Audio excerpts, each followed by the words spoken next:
How they respond, I don't think anybody knows. But one thing is certain. It puts the events of everyday life, and certainly this game, in perspective. Working with me today is Dan Jiggetts. And Dan, it's been a rocky road for Atlanta on and off the field all year. It certainly has. Marion Campbell's had to adjust to that with a young football team.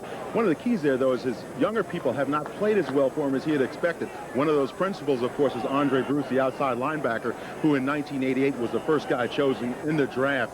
He's fighting mad now because he's lost his starting position, but Marion says, hey, the guys simply got to play better. Look at the numbers. They speak for themselves. It hasn't been much better for the New York Jets. As a matter of fact, we talked with Joe Walton. Joe says we're last in everything. Yeah, and Joe's been under a lot of heat, as has Marion Campbell has been down in Atlanta. But, you know, the real thing, I think, the real problem with the Jets is, first of all, they have a very young team, and when your veterans get hurt, the guys that you're really depending on, that puts those young players on the field. And if they don't perform up to that standard, then you really got a problem. But the Jets really do need a general manager, somebody to come in and really take control of this club and put everybody in the proper position.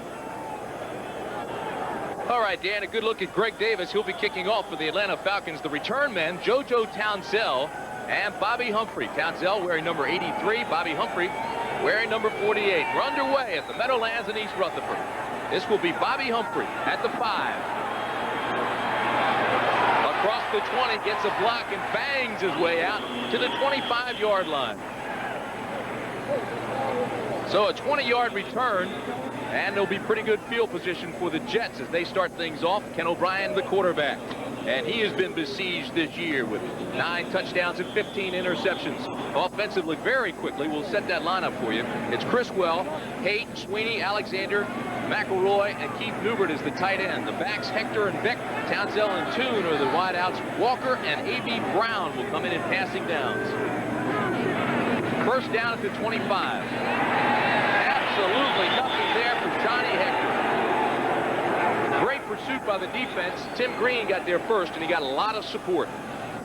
Defensively for Atlanta, we'll set that talent for you. Up front, Mike Gann, Tony Casillas, who's had a Pro Bowl type year, along with Ben Thomas. The linebackers are active. Reed, Rady, Jesse Tuggle's been playing marvelously, and Tim Green.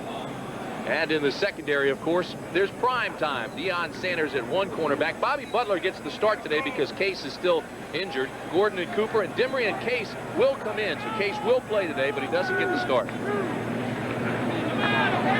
Second down and 10. And it's incomplete. It was intended for Chris Dressel, the tight end. When you look at that pass, Tim, Kenny O'Brien really dodged a bullet in there. He threw the ball into coverage. It was pretty tight coverage, but he was just fortunate in that his tight end was able to grab the ball away. Saw that the Jets are 0-5 playing at home. Doesn't get much better for Atlanta. Falcons are 0-6 on the road, 0-8 if you go all the way back to last year. It'll be third down and 10 at the 25-yard line. Sparse crowd. Many have stayed away because of the records, others because of the weather. O'Brien throws underneath, and it's incomplete. Hector almost had a fine one-handed catch, but he ran right into Robert Moore, and it was incomplete. Yeah, that kind of thing. Johnny Hector looked out of the corner of his eye, so Moore approaching him. When you look downfield, you know somebody's going to hit you like that, especially hit you low right around the knees. Then you tend to give up the football a little bit. Your attention turns to the man coming at you rather than the football. The Boo Birds are out already. Joe Prokop is punting. He averages just 38 yards, last in the AFC, but he leads with punts inside the 20. He won't get there this time. But you saw Deion Sanders, and he's dangerous, and he'll have plenty of room on this punt. Standing at his own 35. High wobbler. Sanders calls for a fair catch, lets it hit, and it rolls inside the 30 all the way to the 25-yard line. So a 50-yard punt, just as we say, he's struggling, last in the AFC. He booms a 50-yarder, and there's no return. Chris Burkett is the guy that tapped it down. So Chris Miller will come on, and he's just about the opposite of O'Brien. Doesn't throw many interceptions at all. As a matter of fact, 8 touchdown passes, 3 interceptions. Ken Radloff, Jamie Dukes up front, along with Fralick, who does start today, and Hoover, the tight end Ron Heller, who came over from the San Francisco 49ers. Jones and Settle in the backfield, Collins and Dixon the wideouts. And on obvious passing downs, Haynes and Stacey Bailey come into the ball game. First down and 10 Atlanta at the 25. Settle cuts back, gets to the line of scrimmage, and that's all. Paul Fraze was there to make the stop. That'll make Ralph Hawkins happy, the defensive coordinator. Defensively, the Jets, praise is the guy to watch there, along with Stallworth. Scott Merceau is the nose tackle. Gordon, Benson, Clifton, and Lagerman, the linebackers. And in the secondary, it's Humphrey, Hasty, Radachowski, and Eric McMillan. It'll be 2nd down and 10 Atlanta.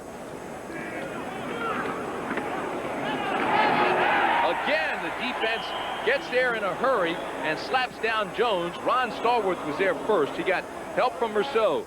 The real key, though, was Lagerman coming in on the play and really jamming the play up in the backfield. That caused the play to get out of rhythm. And watch Lagerman, number 56. He's right on the outside. See him rushing there, just jam up the running back. That kills the play right there, and Stallworth is able to come in and make the stop.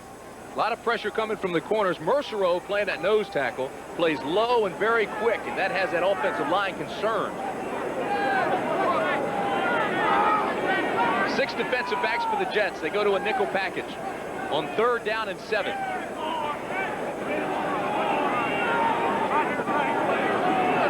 Long count for Miller.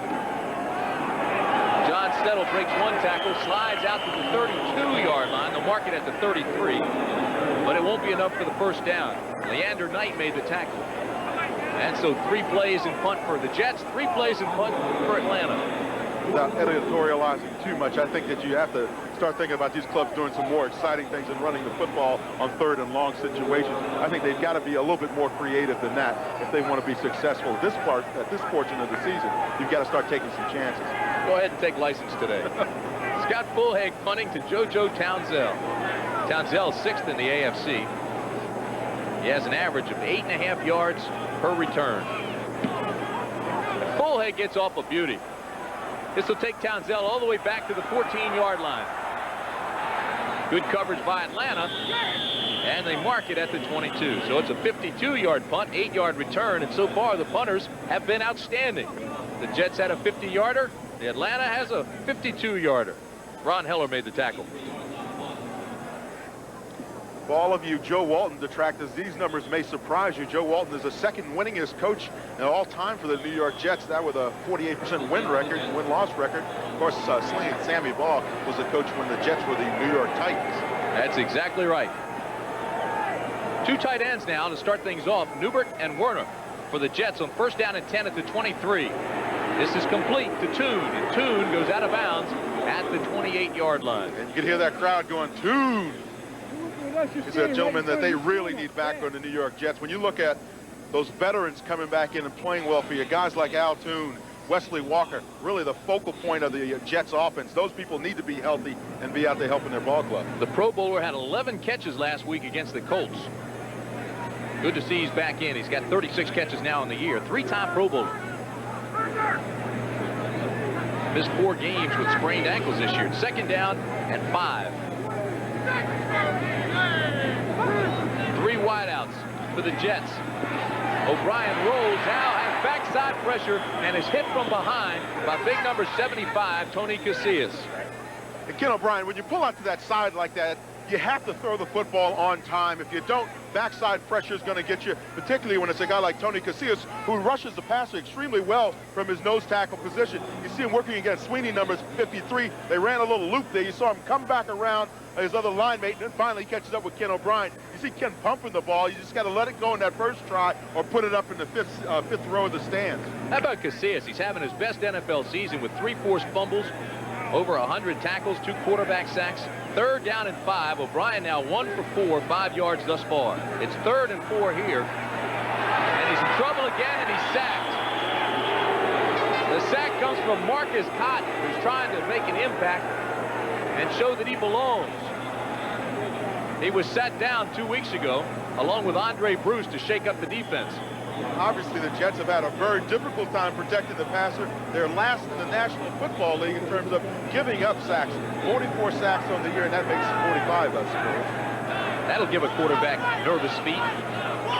Takes courage to be back there. That's like going to be one that Ed Block award. He's been sacked over 200 times the last 4.5 years, O'Brien has. Joe Prokop, the punt. His last one was a boomer. This one's a high spiraling punt that'll turn over and take Sanders back to the 32. This is prime time.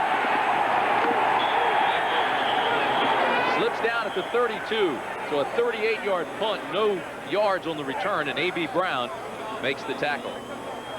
10:52 remaining first period. We're scoreless. You see the number 73 on the shoulder pads worn by all the Atlanta Falcons today in remembrance of Ralph Norwood, the rookie out of LSU who was killed tragically in a car accident Friday morning. Bobby Butler, the cornerback for Atlanta, who's been called to the ministry and is studying to be a preacher, will hold a prayer service tomorrow when they return to Atlanta, and the burial service will be in Louisiana for Norwood on Tuesday. And every person that you talk to in the Atlanta Falcons tells you what a great young man Ralph Norwood was. First down Atlanta, the ball at the 32. Lang comes into the ball game. Gene Lang along with Keith Jones. This is Shettle, the running back, and he's hit by Troy Benson. Talked to Troy Benson in the locker room yesterday, the Jets locker room, and he said, I said, Troy, you've been a little banged up. Are you going to be able to play today? He says, hey, look, I got to line it up. There's been a lot of pressure on them, a great deal of pressure on this Jet defense in particular. You know, the 28th against the pass, something like 27th against the runner. The numbers are not good, let me put it that way. So these guys have to get active and stay after it, particularly late in the season when the pressure is really on in a losing season. 10:20 remaining in the first period. Second down and 9 at the 33. This is Gene Lang. Breaks up inside out to the 37-yard line. Kyle Clifton, the linebacker, comes over and makes the tackle. He's the leading tackler for the Jets. Okay, now watch in the middle. Jamie Dukes is going to come out and try to cut Troy Benson right there. Now, this is going to show you what a center has to do. The center has to be pretty active in the ballgame. Now, Dukes takes a nice approach there. You see him cut the linebacker down, but Benson's a good enough athlete. He puts one arm down, gets back up, and helps make the stop. Duke's got another shot on him, though, right there. See how he covers that ball up, too, when he's hit. Atlanta leads the NFL in fewest turnovers. The Falcons are 22nd in points scored. Third down and 4 to 38. The Jets go to 6 defensive backs. Miller sets up the screen. Dangerous pass, and Settle felt the pressure coming from the linebacker and took his eye off the ball and went right through his hands. But he had blockers in front of him. He really did, and if he had relied on his blockers, Mike Ken was out there, Dukes was coming over. You're going to see the whole left side of his offensive line come out and block for him on the corner. See, Mike Ken does his job. You jam up that outside linebacker just a little bit. Now, right there, he's got to let Ken cut that guy and get up and make a move off of his block. Just simply didn't keep his eye on the football. He certainly knew Kyle Clifton was in the air. He was up on the shoulders almost of the blocker in front of him. Scott Fulhag to punt to JoJo Townsell. Ball's loose. Fulhag is in trouble, and he goes down at the 20. Ball is still alive, no whistle, and the Jets have it.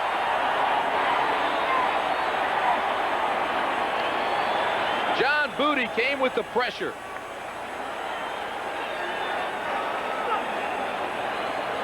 Simply should have caught the football. It was snapped a little high, as you'll see here. It's going to come up just above his head, but he had plenty of an opportunity to catch the ball. As a matter of fact, it hit him right in the face mask. So he should have caught the ball. Now, if you get back in that tough situation, either kick the ball right now or run the ball right now. Make a decision and live with it. In this case, he made the wrong decision. He couldn't decide whether to do one or the other. Falcons don't turn it over very much, but here it's a big turnover, and the Jets have first down at the 18. Vick and Hector are the setbacks behind O'Brien. Vick left side to the 12-yard line. John Rady and Jesse Tuggle made the stop. Tim, if I'm in the Jets huddle, I'm thinking, look, early in the ball game, I want to line up and punish some people. I want to run the football a little bit. I want to be able to, tighten my chin strap and just go out after some people. I think if you start setting things up like that, decide one or two things. Either you're going to run the football early or you're going to pass the football early, but it puts everybody in the proper mindset to go out and be aggressive. Second down, call it 4. Two tight ends, Newbert and Warner. A long count by O'Brien. Goes to the corner. Timing pattern. Incomplete. It was intended for Wesley Walker. And Bobby Butler was out there covering. Walker's had a jammed knee, so he's been out. As a matter of fact, Dan, Al Toon, Wesley Walker, and Mickey Schuler have been injured on and off most of the season. A couple of Pro Bowlers there that have been in and out of the lineup. And that kind of pattern is a key example of how come you need to work together a great deal to get the proper timing down on that kind of a situation when you run that go route to the corner. That's where you've got to have that timing, having worked together a great deal. 3rd down and 4. A.B. Brown in the ball game now for the Jets.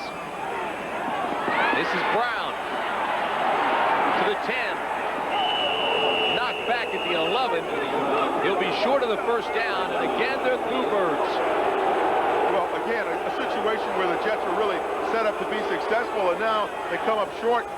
All they had to do is get 1 first down, and now they're down inside the 7-yard line, and they weren't able to do it. So you can understand the crowd being a little bit more than upset. They've had problems scoring all season long in the 1st quarter. There's the graphic that shows it as completely as you possibly could. 20 points in the 1st quarter all season. Those are not good numbers. Joe Walton said they're the worst, and they are. Pat Leahy comes on for the field goal. It'll be a 28-yarder. The holder is Pat Ryan. The Jets only had 10 men out on the field. That's embarrassing. You add that on top of everything else, and Dennis Byrd was the guy that was late reporting. Now, he may be replacing someone else who was injured, but Joe Walton doesn't really care. You have to be up on those situations if you're on special teams. The Jets practiced it yesterday at practice people going down and getting the substitutes in. I don't blame Joe Walton. He can't get out and play. That's right. That's one thing he can't do. One of the most important dates in New York Jets history, for better or worse, December 7th, 1988. A day that'll live in infamy, I'm sure, for many New York fans. Jets owner Leon Hess extended his contract with Joe Walton through 1991, even though he had just won 12 of his previous 34 games. But he finished with a 3-1 record last year to finish the season strongly. This is a 28-yard attempt. It's up, and the Jets are on the board.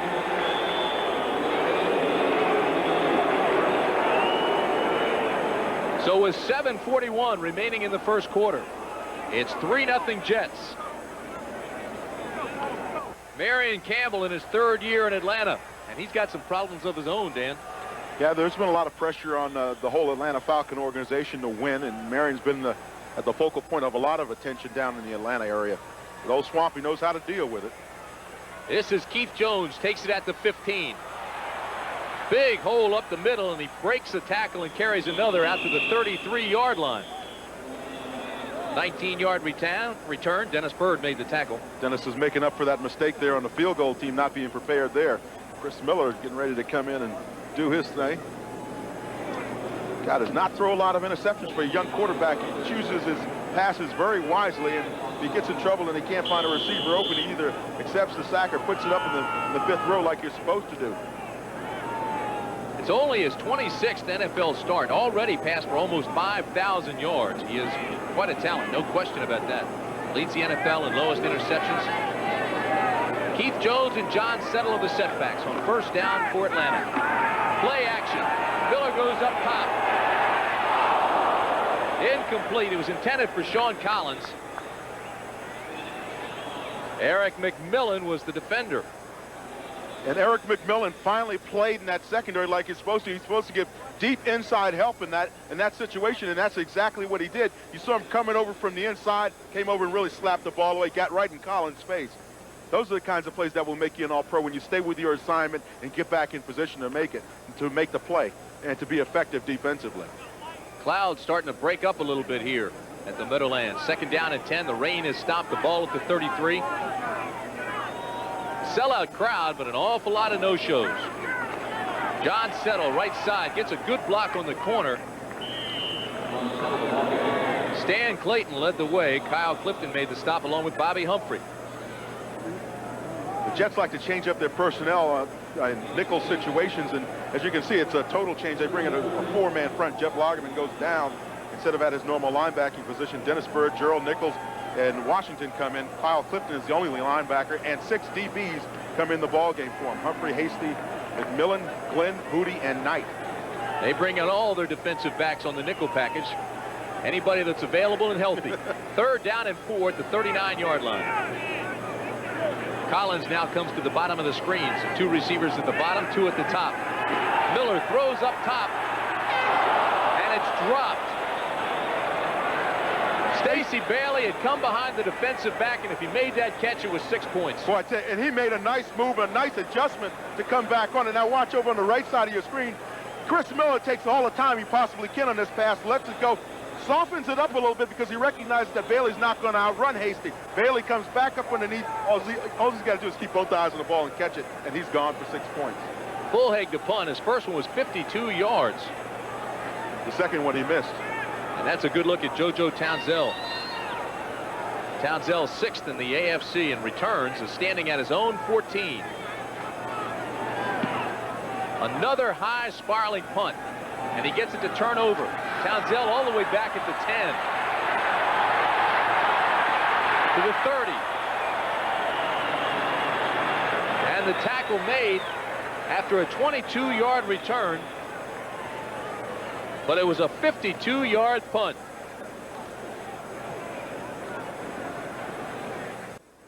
The game is sold out, but as we told you earlier, a lot of no-shows.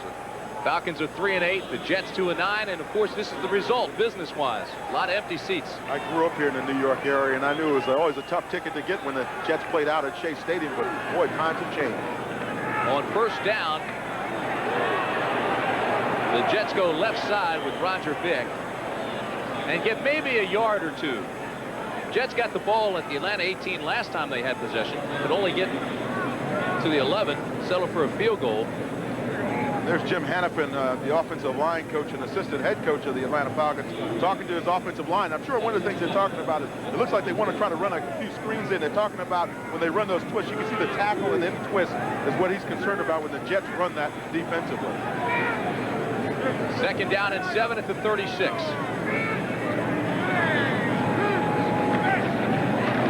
Play action. O'Brien has time, now throws under the linebackers to Roger Vick, and Vick has a Jets first down, and that gets a big round of applause from the folks that are here at the Meadowlands. You figure offensively, if you're fairly patient working against that Atlanta defense and you look for what the defense is giving you, that is up underneath one of the two levels of the zones that they usually play in, then you're going to be successful. And that time O'Brien took a little bit more time, just looked around and found Roger Vick coming back up underneath the linebackers, and Tim Gordon makes the stop, number 41 for the Falcons. Well, it took almost 10 minutes, but that's the first down of the game. Two tight ends, O'Brien to throw again on first down. Has the completion to Hector. Across midfield and into Atlanta territory. Tackle made by Ben Thomas, the big right end. Timing was a little off on that screen, but you know, when things work, you'll take them any way that you can get them.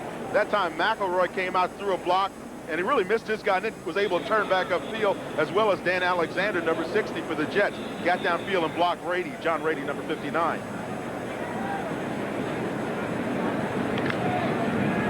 Jets are trying to avoid becoming the first 2-10 team ever in club history. Newbert, Werner, and Dressel, three tight ends on 2nd and 4. O'Brien just drops it to Hector. Hector gets a block and trips over his own man. Keith Newbert, the big tight end, couldn't get out of the way. He's 6'6", 248. Found himself right in the path of Johnny Hector. Johnny Hector should have just grabbed on to Newbert's belt, just gone with him, getting the slipstream and ride with him, Johnny. East Rutherford, New Jersey. Tim Brant along with Big Dan Jiggetts. It's the Jets and the Falcons, and the Jets lead it 3-0, a 28-yard field goal. And the time you see down the right hand of your screen is the time remaining first period. 3:35. First down, quick throw to the outside, and it goes right through the hands of Wesley Walker.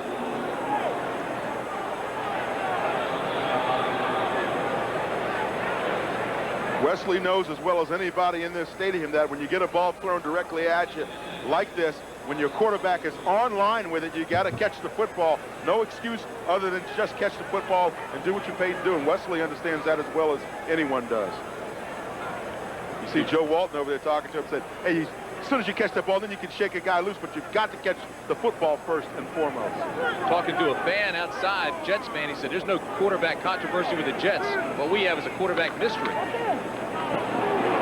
Second down and 10, throws this one to Vick. and Vick loses yardage. Oh, what a play by Jesse Tuggle, though. You saw Jesse just read the screen right now, drop back in his zone, reads the screen, and comes in. And he could have made the interception had he been a step earlier. Jesse Tuggle, number 58. Watch him here on the left side of the screen. Watch him go out and then come back in to make the play. Now, see, this is staying alive and staying alert. Excuse me, that's John Rady, 59. Tuggle will come back in later from the left side of the screen. You see him come in there. He avoided Haight when Haight came out to try to block him. Good play by Jesse Tuggle. Tuggle is the leading tackler for the Falcons. It's a loss of 9. It'll be 3rd down and 19. 3 wide receivers now for the Jets. O'Brien has time. Now throws to Hector. And Hector loses yardage. And listen to this crowd. Well, what they're saying is you build me up to bring me down. Suddenly I start getting excited about what you're doing, and then you run 2 plays that aren't successful. You can't blame them for getting upset. They came here to see professional football. Joe Prokop used to have the locker next to yours. That's right, we were both with the San Antonio Gunslingers. Kicking off to Deion Sanders. He stayed, I got the heck out of there. And the sun breaks through here at the Meadowlands. Both punters are punting rather well today. Again, it's a high punt. Sanders takes it at the 5. Jitterbucks across the 10 to the 14-yard line. 47-yard punt and a 7-yard return by Deion Sanders. Deion's had a rather busy year, when you consider all the things he's done and all the places he's been. A little frustrated now when he didn't get the kind of return he'd hoped for. Then you see he had an interception in the Sugar Bowl. He hadn't gotten to the Super Bowl yet. 5th pick in the NFL draft. First Major League home run. Of course, he ended up here with the Yankees and had a nice September as well. Signs an NFL contract, scores first NFL TD in September as well, and he gets his first interception in the NFL. The last time Sanders was in the New York area, September 3rd, he had a home run for the Yankees. Then they went on the road. 4 days later, he signed his big contract and went prime time with Atlanta. 1st down and 10 at the 14. John Settle, the lone setback. He's the ball carrier. And breaks one out 9 yards. He'll be a yard short of the 1st down, but a fine run by John Settle. Tim, if you think back to what the Atlanta Falcons have done successfully over the years, one of the things that they've really been good at is running the football. They've got big offensive linemen. Why not just line it up and let your big guys up front get after it a little bit? And this is exactly what they do here. You see Settle make that nice little move back up inside. Alex Gordon missed the tackle there, then later grabbed onto his foot, and he was one of the guys to bring him down along with McMillan and Radachowski. 1st down at the 14. If the nose stretches across, it does. Well, it didn't look like he was going to have enough for the 1st. Then they marked it, brought the chains out, and the nose got it. What did John Madden always talks about, either you get that left foot or the right foot mark. I think that time it was the right foot. That's the first down of the game for Atlanta. Hey, when you said the punters were having a good day, that's not a good sign. 2 tight ends for the Falcons now. Heller and Wilkins. Miller, play action, pump fakes, now throws it up. And Dixon can't hold on. Floyd Dixon came sliding under it. Bobby Humphrey was the defender, and Chris Miller had a whole lot of pressure in the backfield, just had to throw it up high. He pumped when he should have passed, and he faked when he should have run. Now watch Chris Miller. He's going to get some pressure. Good pump fake to set the play up, really. But now that pressure starts collapsing the pocket, and he gets high load there and gets tumbled to the turf. Now, I thought the receivers downfield was going to try to fair catch the ball because it was lofted up about, I'd say about to the 30th row of the upper deck. Chris Miller now 0 for 4. It'll be 2nd down and 10 at the 25. Settle to the line of scrimmage, not much more. Scott Mercereau was the first guy there, and he got a lot of help. Scott Mercereau from Riverhead, New York. That was my competition in high school, Tim. It's my rival high school. 6'3", 280-pounder from Southern Connecticut. And the penalty will go against the Jets. That's illegal use of the hands on the defense. Number 91, push in the face, and 5 yards. and that's a first down. So the 5-yard penalty is against Paul Fraze. The referee today is Ben Dreif, the umpire Dave Moss, and the man who's angry is Joe Walton.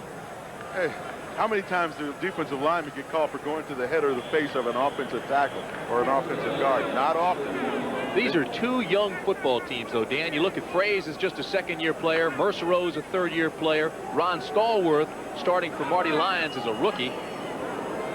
Lagerman's a rookie. Hasty's a second-year player. It just goes on and on. First down, Settle the lone setback. Wilkins in motion, and this is Settle. Out to the 37-yard line. Eric McMillan runs him out of bounds. McMillan was the 1988 Defensive Rookie of the Year with 8 interceptions.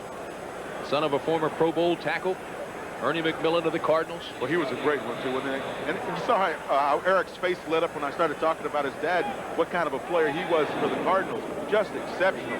He's a guy that everybody learned how to play offensive tackle from. Hey, this young guy's having a Pro Bowl type year. 2 touchdowns, 1 sack, 2 fumble recoveries. He's had a hand in 9 of the Jets' 24 takeaways, 5 interceptions, a blocked punt. So it'll be 2nd down and 4 at the 37. Again, it's Settle. Nice defensive play by Kyle Clifton. Boy, you can see why he's the leading tackler. He's active. He's active. One thing, he's been one of the linebackers that's really stayed healthy for these guys, but also he's a leader back there. He's a guy that everybody else relies on to give them the direction and keep the defense up and alive. And he really came in on that play and just blasted him from his linebacking position, read it right now as soon as the ball was snapped and made the play. Chris Miller's just going to let the clock run and switch sides. Right now, he's facing the wind. He wants to let the clock go down to 0, change sides, and have the wind at his back. So that's the end of the first 15 minutes. And the Jets lead it 3-0.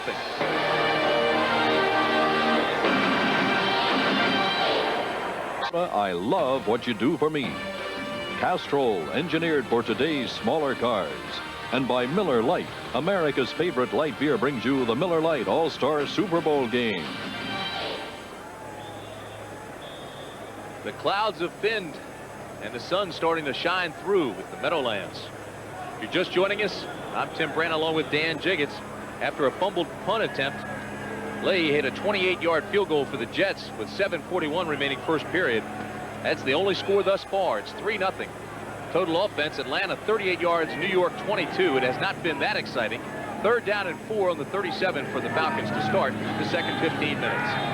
Miller throws. There is a flag. This ball is complete to Keith Jones, but we'll wait to see what the flag is. Got to be holding. It was in the backfield of the Falcons, and there's the call by Ben Dreif. Good coverage by Leander Knight will be nullified. They'll move it back.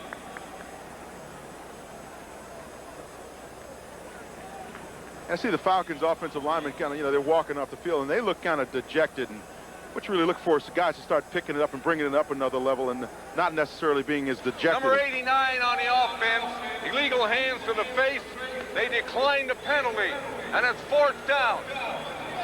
That was George Thomas, number 89, who had the hands to the face. I think really it was probably Houston Hoover, number 69, the offensive tackle, who Ben Dreif was really looking at. Yeah, they got the number wrong. 89, they said. Scott Fulhaig will be punting to number 83 right there, JoJo Townsell. Townsell was a fine return guy and a fine receiver in the USFL. He's just now starting to blossom and play offensively as a receiver for the Jets. This punt's not as good. It's a wobbler. Townsell takes it at the 25. Cuts back across the 30 to the 35-yard line. A fine return by JoJo Townsell.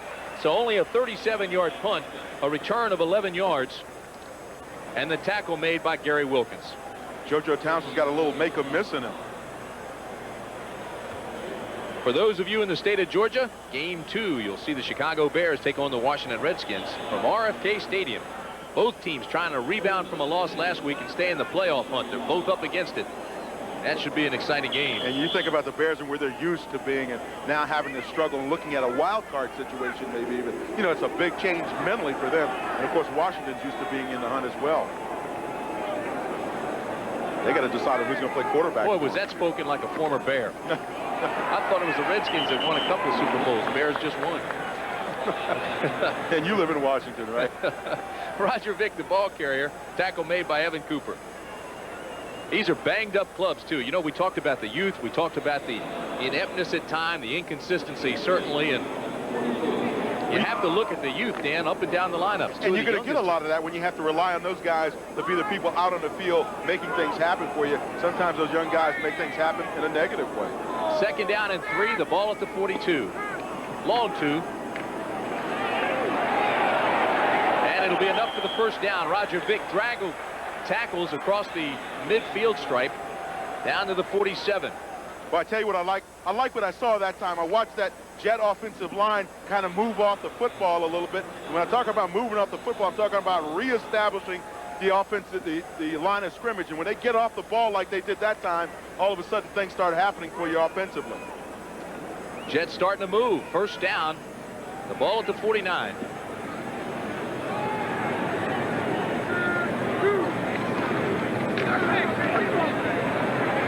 Roger Vick met immediately. Poor little Johnny Hector, number 34, is in there trying to block those linebackers. That time he just got thrown out of the pile, and Mike Gann made the stop for the Atlanta Falcons. But Johnny Hector just kind of got rejected out of there. So it'll bring up 2nd down and 9. Andre Bruce comes into the ball game. Andre was benched. Well, I think the one thing you have to do with a guy like Andre Bruce, you know what he does well. You just cut him loose and let him rush the passer. Don't complicate things too much. Just let him be a great football player. It lit a fire under him. He said he'd take on anybody he has to, but he's going to be aggressive. Inside goes Hector. Hector breaks a tackle inside the 40, down to the 37-yard line. Tim Gordon, along with Marcus Cotton, make the stop, but not until after a gain of 11. Good decision there. If you know if the focus of the defense is to get the pass rush and get upfield, that's a nice time to run a draw play, and that's what the Jets did that time. Johnny Hector extremely successful at bouncing it in and then breaking it back out to his left. You see him get good blocking up inside. Roger Vick there maintains his block on Jesse Tuggle, and that really springs Hector outside for additional yardage. Great spin move by Johnny Hector. 1st down, Jets at the 37.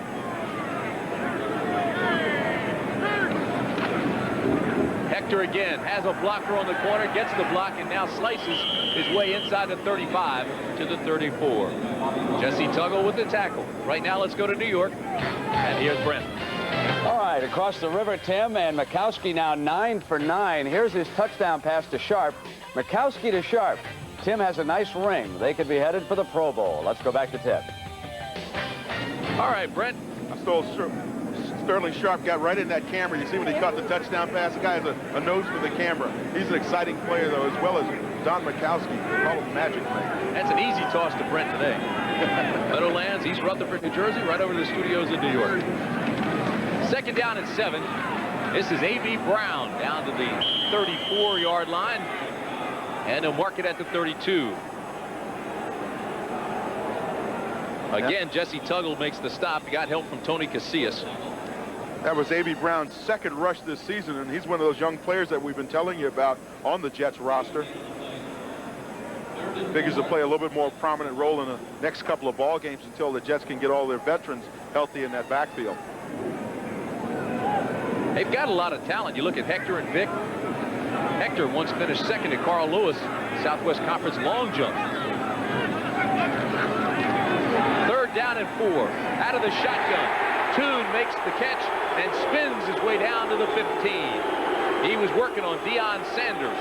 And he had taken Deion to the middle of the field, right to the hash marks, and ran a little stop route in there, and all of a sudden, Deion realizes the ball is coming his way. Now, this one's going to be thrown right into your living room as you watch Ken O'Brien take his drop back. Now, all of a sudden, Toon breaks across right in the middle of your screen there. You see Deion coming in a little bit late reacting, but he knows he's got to respect Al Toon's speed and his ability to give him that post corner move, and that's the thing that's got to be concerning Deion Sanders right now. A gain of 16. 1st down, Jets.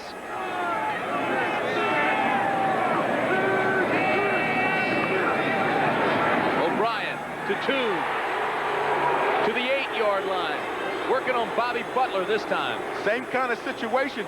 cornerbacks drop off, got to give him a lot of room because you respect the fact that he can get in the end zone on you. So what does he do? He runs down 10 yards, does a stop route. You put the football in there to him, and you gain the 10 yards that you need to get the first down. Toon, who had 11 catches last week, now has 3 for 28 yards already in this ball game.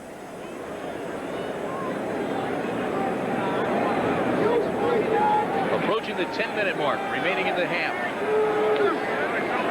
It's 3-0 Jets. But New York's about to score again. They're inside the 10.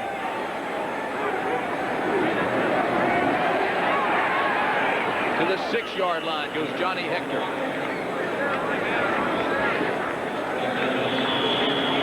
Joe Walton, knowing what he needs out of his offense right now, and that's 6 points, take a little bit of this heat off of himself and his ball club. But now he's in a tough spot. You know, you get 3rd and short. Now, what do? You try to throw it to the end zone, and you just guarantee yourself of getting the first down by trying to run the football, put in your power people, and just run the ball. Sometimes it's hard to decipher whether they're saying boo or Toon.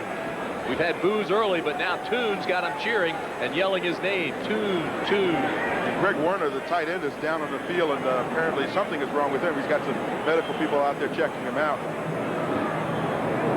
See him squeezing the hand of the trainer. Sometimes you get your wrist jammed, you know, if you're blocking and you try to turn on a defensive lineman or something, you jam your wrist. I think that thumbs up meant he's all right. That's good news. You know, if Green Bay wins their game today, they move into a first-place tie for in the Central Division of the NFC. Werner, just a rookie free agent, 6'4", 236-pounder from DePaul, Indiana. It's 3rd down and 1. Jets are only 1 for 5 today on 3rd down conversions. It's Hector and Vicks. Vick dots the I, along with Johnny Hector. Hector slashes his way inside the 5 to the 4-yard line. You see that other dimension that Johnny Hector really brings to a ball game. You see that ability to look up inside and make that little cut at the line of scrimmage. It's kind of subtle, but it really is quite effective when you can look up inside, make that little adjustment, and find the open space in there. Now watch him. He starts over to his left now. See that quick break back up inside? Key there is, though, is your linemen up front have to maintain their blocks. If they maintain the blocks, something's going to open up somewhere along the line of scrimmage. All right, Dan, we mentioned that he once finished 2nd to Carl Lewis in the long jump. He's a guided missile on short yardage. 23 running touchdowns in the last 2.5 years. This is Roger Vick down to about the 2-yard line. So it'll be 2nd and goal at the 2. And this is where you usually see Johnny Hector go up and over. And with good reason, they're going to probably try to run the football. Atlanta's defense has allowed 18 rushing TDs this year. That's the most in the National Football League. 2nd and goal at the 2.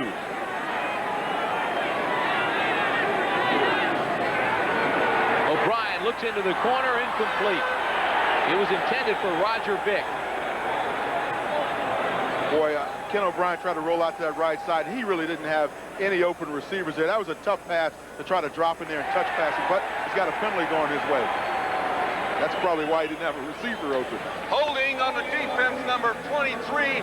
That's a 5-yard penalty or half the distance, and it's a first down. That's Bobby Butler, number 23. And so it's 1st and goal at the 1. Bobby Butler's finally getting back into a starting position with the Falcons, and he's been playing in a lot of nickel situations for them all season long. Of course, for a long time, he was one of the principal guys in the secondary. Hector up and over, touchdown Jets.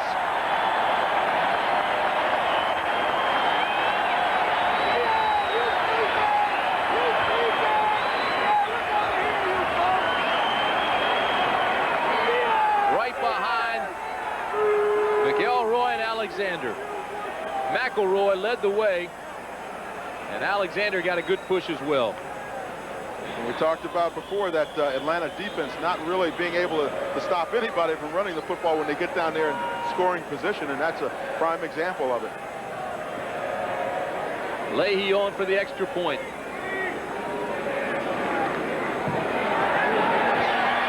And how about this? The Jets are up 10-0. Watch over on the top side of your screen. That's where the action's going to be, because you're going to see McElroy there, and Alexander throw some nice blocks. Hayter's in there as well, 79. He takes his guy all the way into the end zone. It's like a guided missile. His 3rd touchdown of the year.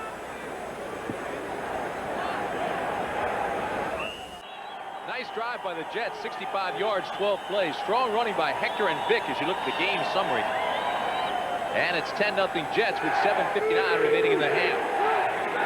Tim Brant along with Dan Jiggetts, and this is an important game for these two coaches despite the records of these two teams. Well, both of them definitely know they need wins to take a little bit of the heat off of them and their teams. And right now, when you come down to this portion of the season, you ask yourself, what are the players playing for? They've got to play in order to save their jobs. It's kind of the year it's been. Ball falls off the tee. Play prepares to kick off. Deion Sanders and Keith Jones will be deep for the Falcons. 10-0 Jets.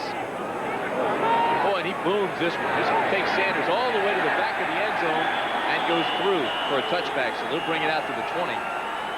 Tim, on that last touchdown by Johnny Hector, I want you to see something in the offensive line. Watch Sweeney's block right here, and watch the block of McElroy. And outside, a young man, #1 draft choice, Dave Cadigan, is really going to have a nice block outside. And that really helps Hector clear that way out there for him. And you see him go right up over the top. Cadigan comes in, though, and right at the end of that play, he's still got his guy taking him on into the end zone. Good blocking by that offensive line of the Jets.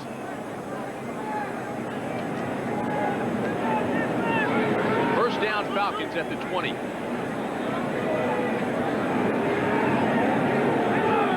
Collins comes to the bottom of the screen. Settle and Jones out of the eye. Dixon in motion. Miller on the roll. Stops, sets, and throws, and it's broken up nicely in the secondary by James Hasty. James Hasty came across. When a receiver comes across flat like that, he comes across a couple of different areas. Somebody's going to pick him up inside. Somebody's going to pick him up outside. That time, Hasty had the coverage inside, just stayed with him all the way and made a beautiful play. Buffalo leading Cincinnati 3-0 second quarter. As we show you the rest of the scores around the NFL today. Miller now 1 for 6. 1 yard passing. It'll be second down and 10. Atlanta.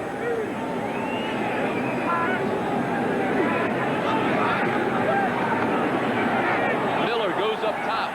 Incomplete. Collins made the catch, but he was out of bounds.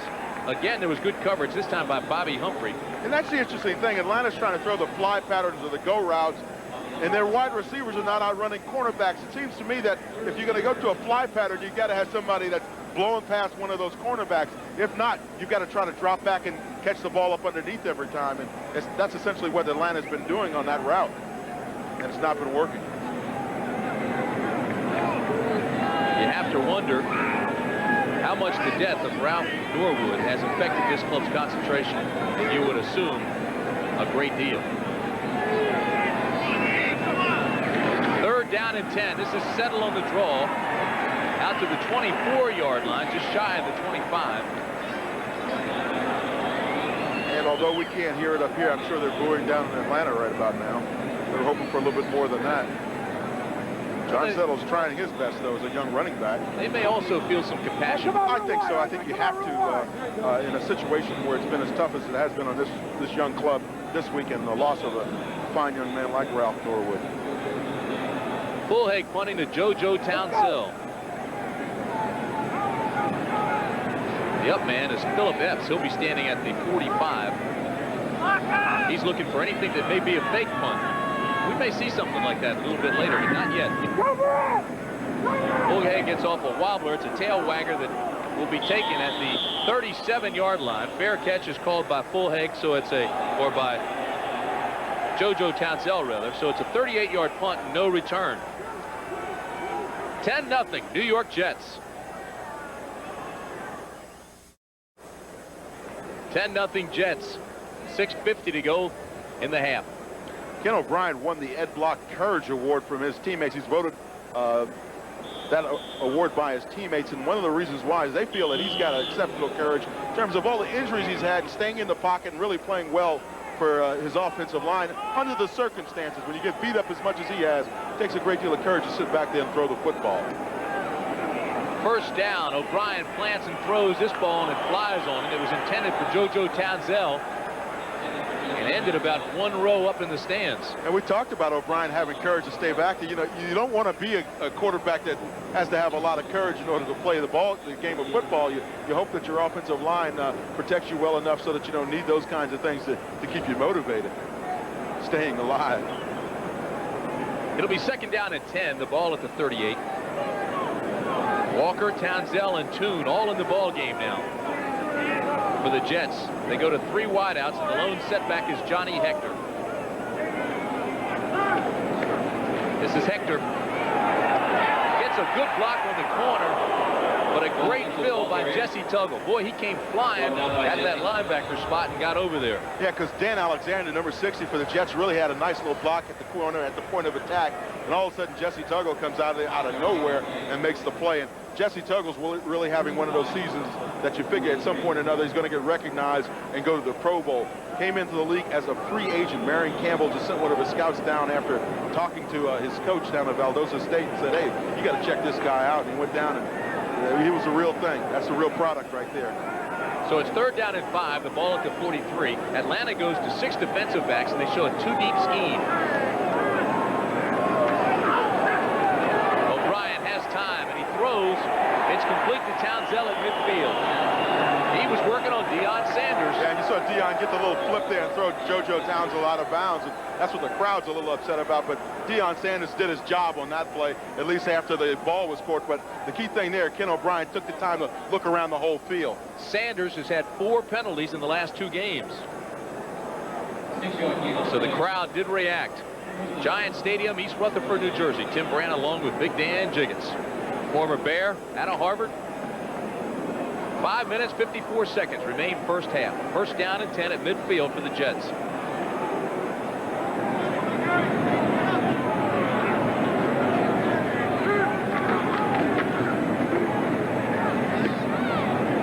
Vick spins into Atlanta territory. Again, there's good pursuit, though, by the Atlanta defense. And Galen Thaxton, rather, and Tim Gordon were both there in a hurry. Played it very nicely from that inside linebacking position.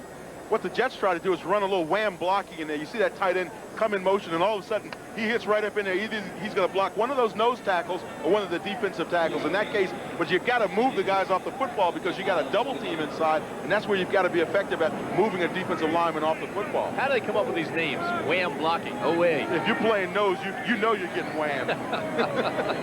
Second down and 8 Jets. Hector has problems. Across the 50 to the 47-yard line. They'll mark it at the 48. Ben Thomas will get credit for the tackle, but if you're watching Ben Thomas, you're probably watching the wrong guy because that play was made by the entire left side of that Atlanta defense.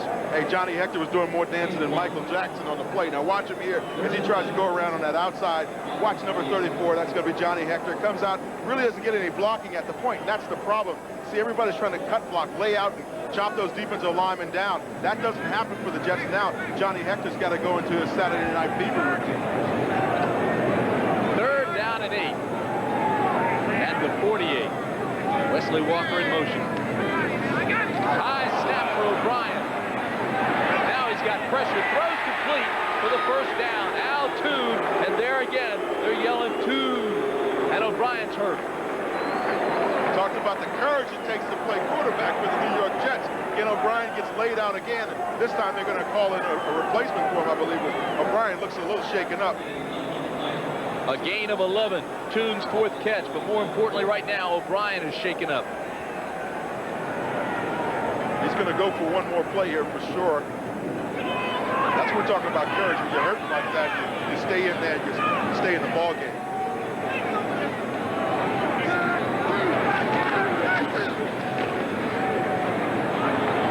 Gets another tough yard. Roger Vick is finally going tough. 6'3", 235-pounder. He looks taller than 6'3" to me, though. He looks like he's at least 6'4", 6'5", but when you think about what the Jets want to do with this offense, with this young offense, is they can keep people healthy and get Mickey Schuler back there tight end and keep Al Toon healthy and Wesley Walker. Then, all of a sudden, Joe Walton has some of his tools back that he can really fight with offensively. Second down, they need 8. O'Brien fires. It'll be close to the first. Wesley Walker makes the catch. And the 34-year-old from California has his second catch of the day. And, of course, this time Wesley Walker keeps his eye on the ball, runs a little comeback here. You see him go down about 10 and then come back to the football now. Once again, Bobby Butler is respecting the ability of Wesley Walker and Altoon to get into the end zone. So you want to stay off. They're giving him a big cushion and trying to react to it. Giving up small yardage is trying to, instead of giving up big yardage. That's impressive. You see those numbers. And Wesley is blind in one eye. He's legally blind in one eye. And some people say, gee, how can you even be a receiver if you're blind in one eye? Well, this guy's been doing it for a long time in the National Football League. Very skilled player. Very smart player as well. Coming back from that jammed knee, he's been banged up a lot this year. You see the first down. He only has 9 catches for the season. Although, what a career. We showed you the numbers. Meanwhile, O'Brien was 12 for 18 today and 63 yards.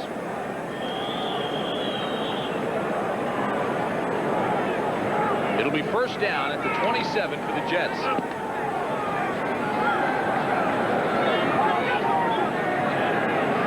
Townsell at the top of the screen. At the bottom, it's Toon.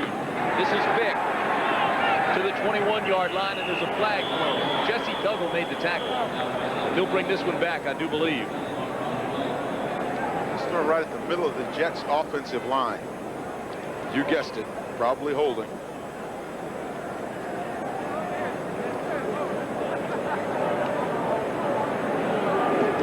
Offensive holding number 61, 10 yards, and that's first down.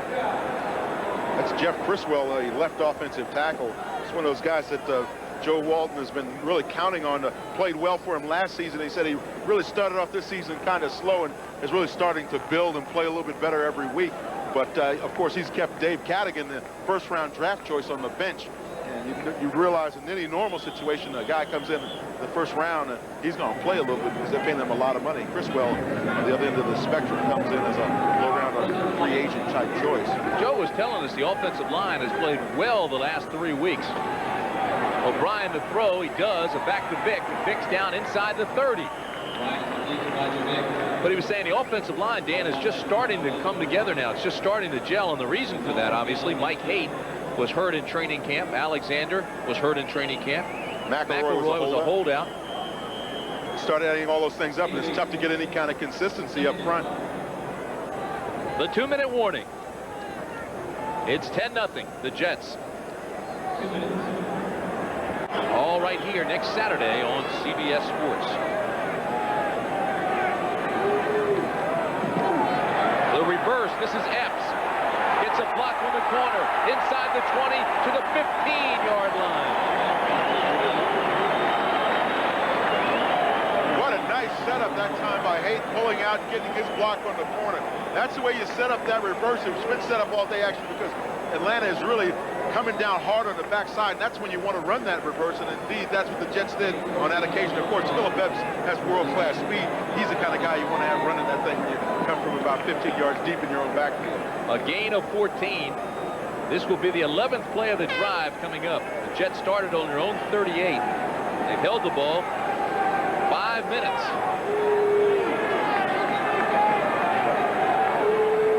First down at the 15. O'Brien to his big tight end, Newbert. And Newbert's inside the 15 to the 13, and now flags are flying everywhere. Tim Green made the stop and then got into it with Newbert a little bit. And it's going to be a penalty. If it's against Tim Green, it's half the distance to the goal line. He's going to need a good attorney to get out of that one. Green saying, I restrained myself. Yeah, if you see Ben's right, those officials don't want to hear from you in that situation. They always turn around and say, get out of here, go back to your huddle. Can't be a locker room lawyer down there. Well, we'll find out. Then Dreyf will tell us. We're going to pick up the flag. That wasn't enough to call a personal foul. I'm telling you, he Tim must have Green gone to for law the school. defense. He did a good job. He did a great job of arguing his case. Here's a replay of it. Now watch number 99, Tim Green. He's right there in the middle of your screen. That's going to be where the action is. He's working against Keith Newbert. Had good jam there at the line of scrimmage, maintaining contact for the first 5. And right here is where the question is, did he throw him out when he was out of bounds? And he rode him down pretty good all the way out 10 yards out of bounds. So he dodged the bullet in that one. And Newbert is justifiably upset in that situation. And the crowd just watched it on the big screen. You heard their reaction. 2nd down and 8. O'Brien looks left, throws that way to Toon. Touchdown, Jets.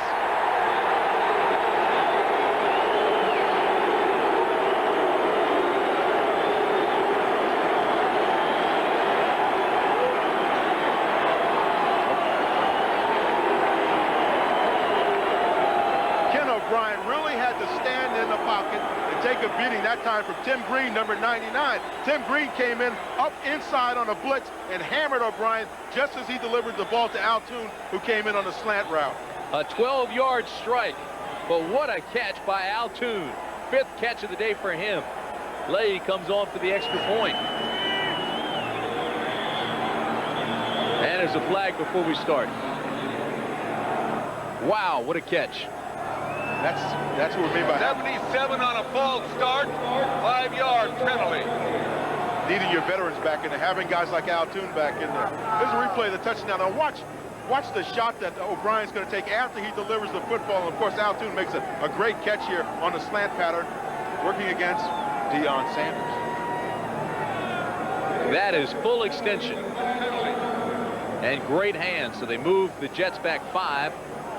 False start on Nichols, and now Leahy will kick the ball from the 14. You know, when we saw Altoon, he came in and talked to us the other day. He came in and he looked like Indiana Jones. He had the big fedora on with the leather jacket. And looked like he had just come off the movie set. I tell you, that catch shows you why he's a 3-time Pro Bowler. And the extra point is good. Take another look at this catch. One of 2 things now. Watch this shot that O'Brien takes, and watch Altoon get some extension on here and just catch this football. This is a beautiful catch right across the middle, working against Deion Sanders. He beat him inside for the score. Right now, it's the Jets big, 17-0. The Jets' largest lead of the year. They've only been to 17-point lead one other time this season. 12 plays, 62 yards. It took just over 5 minutes. O'Brien with that 12-yard pass to Toon. I want to see that one more time. That's a fine extension by an all-pro wide receiver. Leahy's kick to Sanders and Jones. And the short kick is taken all the way back to the 34-yard line. Brad Beckman was the guy. And now a little scuffle breaks out again. And the flags are thrown. And I'll guarantee you they won't pick up these flags. And Patero will get a flag for throwing a punch. Yeah, and that's not the smart time to throw it when the officials are standing right there watching you. That's when you have to kind of cool out and head back to the bench, because the second guy to throw a punch is always the one that gets nabbed. They teach you that at rookie camp.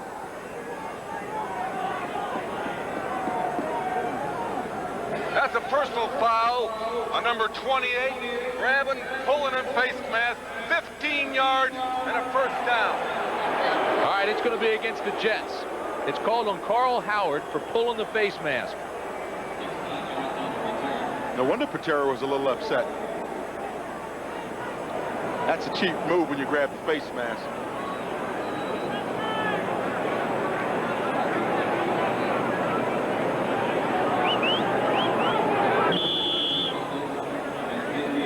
You might have seen Kerry Glenn standing around when the officials were doing their negotiating, and you might have seen his right hand. Look at it. It's all packed up and taped and padded. Right there. He's got a broken right hand.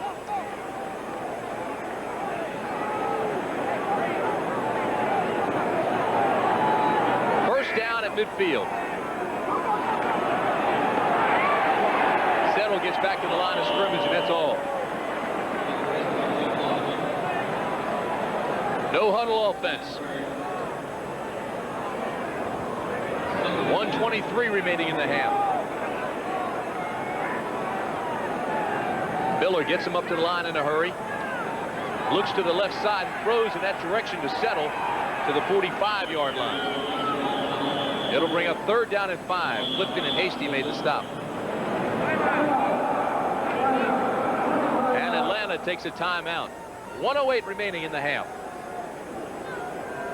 With all the scores, highlights, and latest information from around the league, and the story of the Giants' Carl Nelson and his courageous battle against Hodgkin's disease. That's coming up at halftime. Atlanta with 2 timeouts left, New York with 2. It's 3rd down and 5, Falcons.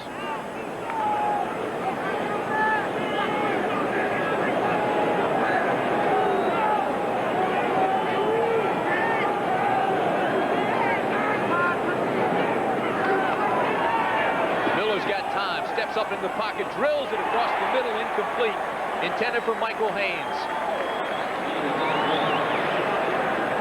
Bobby Humphrey had exceptional coverage that time on the play. Stayed with Haynes all the way. Matched up in a man-to-man situation like that, if you can keep that kind of tight coverage, you know that you're in great shape defensively. Now Atlanta has to punt the ball away. Bullhaig has really been blasting the ball today. Townsell standing at his own 10.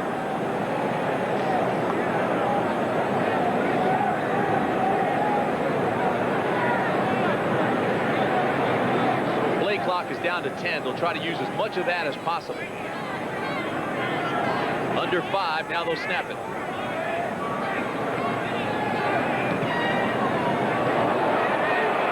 High wobbler that Townsell will field. Fair catch it at the 16. Now, you know what's interesting? They were watching the play clock the entire time, and the game clock was not running. But they waited until it was under 5 to snap it. But the Jets were successful, Tim, in going in for the touchdown earlier for 2 reasons. Now watch up here. You're going to see a delay stunt by Tim Green. He's going to come around and really flatten out the quarterback, O'Brien. That's one thing that happened on the play. But what positive thing that happened for the Jets was Al Toon makes an exceptional stretch here. Gets all of that 6'4" frame out there. You see right there, he catches the football. Full extension, catches the football. Great concentration. Goes on in the end zone. Matched up against Deion Sanders, number 21 for the Falcons. And Vick in the backfield with O'Brien. O'Brien throws and almost has it intercepted. Sanders is now saying he was interfered with. Deion Sanders read that play like one of his press clippings. You saw him come back in there, get off the receiver tune, and then really attack the football. Bottom part of your screen, right here, Deion Sanders. Watch him react to the football, and he knows Al Toon's been running those comebacks and stops on him, and this time he really gets in there and slaps the ball away. 2nd down and 10, Jets.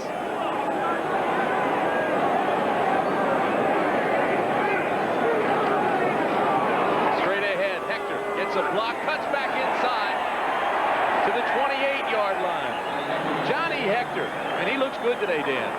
He does, but you figure with 40 seconds or less remaining on the clock, you might want to throw the football downfield a little bit. You can be successful running in this kind of a scenario because Atlanta's going to let you do that.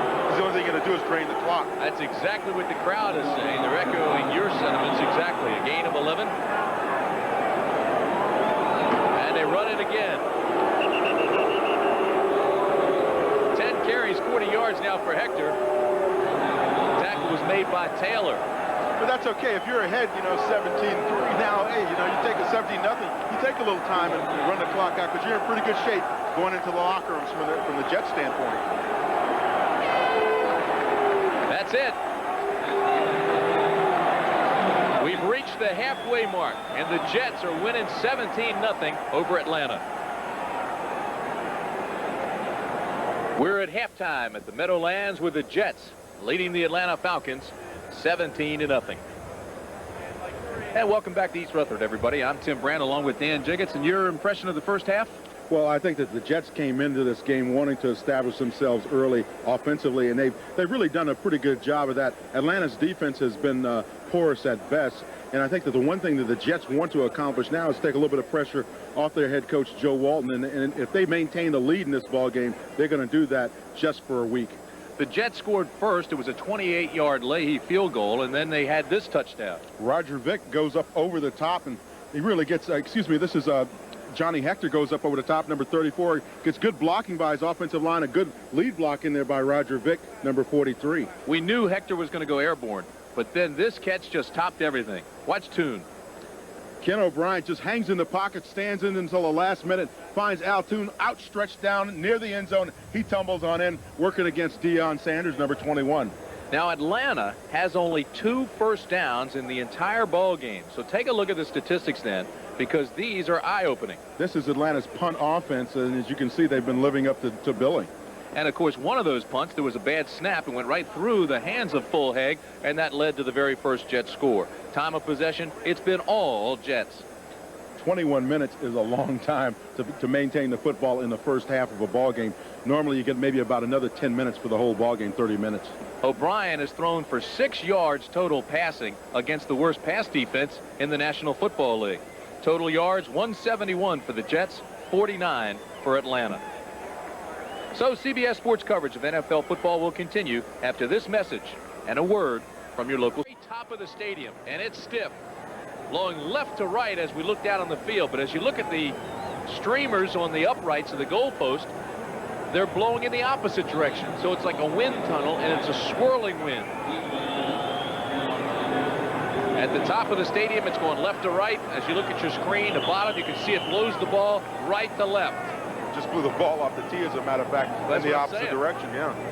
That's what I said. It blew it right to left, so you can see it's going in the opposite direction of the flag. Is that right to left or left to right? Well, as you look, it's right to left. You went to Harvard.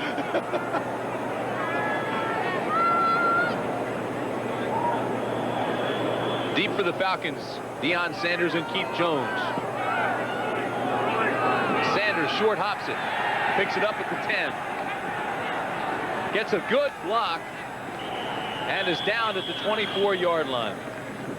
Keith Jones threw a good block for Sanders. The tackle was made by Dennis Byrd. That was a nice little scoop there by Sanders as well as Chris Miller comes on. And a return of 13 yards. Chris Miller has been ineffective today. You can see he's thrown the fewest interceptions in the league. 3 for the year with 8 touchdown passes. But today, he's only passed for 6 yards. And this is not one of the league's stronger defenses. As a matter of fact, it's last in virtually every category. Straight ahead go the Falcons. They gain a tough 2 yards. John Settle, the ball carrier. Boy, I didn't like the way that play started out, and I didn't like the way it ended up. You know, when you come back out for the second half, you want to see people popping off the football, both offensively and defensively. They just seem to lay on one another there. I didn't really see that spark that you usually come out with after a halftime talking to. Tim, you mentioned how bad that Jet secondary was, 28th in the league in terms of a total defensive package, and it's a wonder that Chris Miller hasn't been able to be a little bit more successful in the air against them today. Second down for Atlanta. Going up top again, incomplete. It was intended for Sean Collins. Talked about it in the first half, Tim. Why is Atlanta trying to throw go routes if your receivers are not outrunning the cornerbacks? It doesn't make any sense. If you try to throw a go route, it's got to be a situation where you get tight man-to-man bump and run coverage, and then you want to get that receiver behind the cornerback. But here, Miller has time to throw the football, set up and throw it, but this guy's not open downfield. I don't care if it's Stacey Bailey, if it's Collins, whoever it is, they're not open downfield. A little contact there at the end of the pass, but it really kind of incidental because the ball was overthrown by 10 yards. 0 for 6 on third down conversions. They need 6 yards. Miller, pressure, and he's sacked. Dennis Byrd got there first. I talked to Wally Chambers, the defensive line coach of the Jets, and he said that Bird's one of those guys that really he's relying on to give him a pass rush. And he comes in from the right side, beating Houston Hoover there. But Hoover was in good shape, but when the quarterback decides to tuck it up and run, you don't know that as an offensive tackle because you have your back turned to him. So really that's a combination of the quarterback messing you up a little bit and a good defensive move. Gerald Nichols is going to want half of that sack. Fulhag punting to JoJo Townsell. This one actually will be taken by the up man. Epps lets it go by, and it rolls down to the 40-yard line. So the up man, Philip Epps, went to fair catch it, then let it hit. A 36-yard punt, no return. Yeah, Dennis Bird really had a nice little run there. You saw him come up the field, and he gets Hoover going back. And see, he can see the quarterback. Now, the offensive tackle can't. He's got his back turned. But you got to have a little bit of a feel. You got to know if your quarterback's in some kind of trouble or another. But Chambers told me, Wally Chambers, defensive line coach, told me that that's one of the young guys he's really depending on to give him a pass rush. Something the Jets have been lacking all season long because they really haven't gotten to the quarterback. Strong first half for Ken O'Brien. The first offensive series for the Jets second half. They lead 17-0. Dubert in motion. The ball carrier is Vick. Roger Vick gets 2 yards.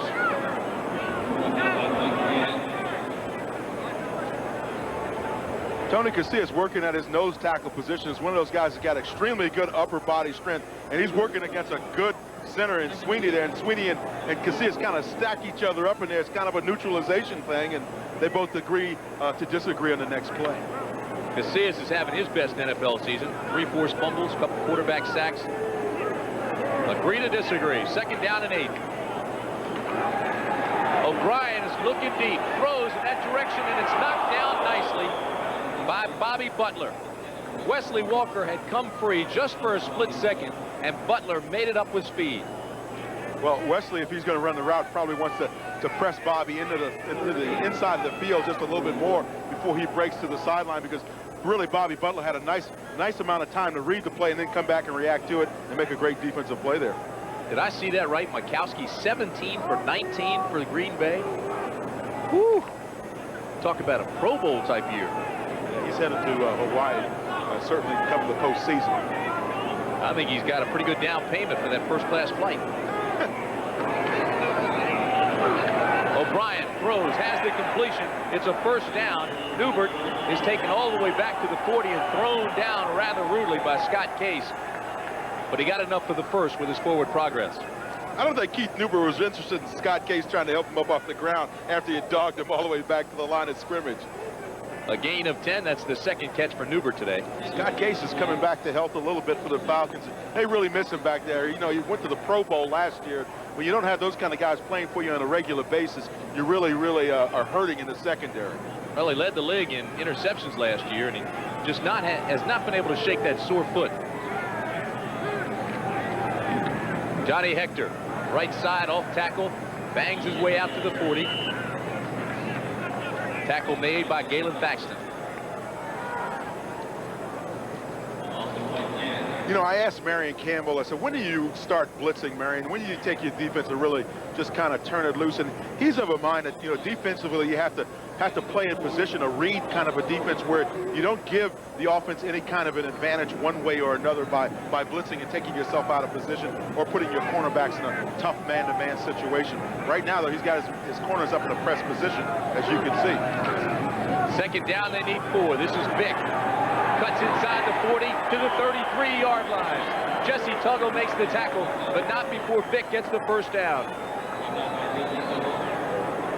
Talked about the activity of Jesse Tuggle inside. He's number 58. Now watch him slide along here from his linebacking position, and he's right in the middle of your screen. Now see him he keeps reading, keeps his head pointed upfield, tries to get a little cut block there. Roger Vick tries to cut him off, but he's not to be denied. Goes all the way to the sideline. He's a linebacker that plays active sideline to sideline, and that's what makes him so great inside. Deion Sanders looked like a swinging gate on that corner. First down, this is Vick inside the 30 to the 29. Galen Thaxton was there first, but it's a methodical and effective drive by the Jets. Tony Casillas had Roger Vick dead to right in the backfield, and he was filing his teeth when he saw Roger approaching him. And all of a sudden, you see him, he's mad there because he had him right in his sight, and all of a sudden, Roger gives him that little quick move and just avoided him.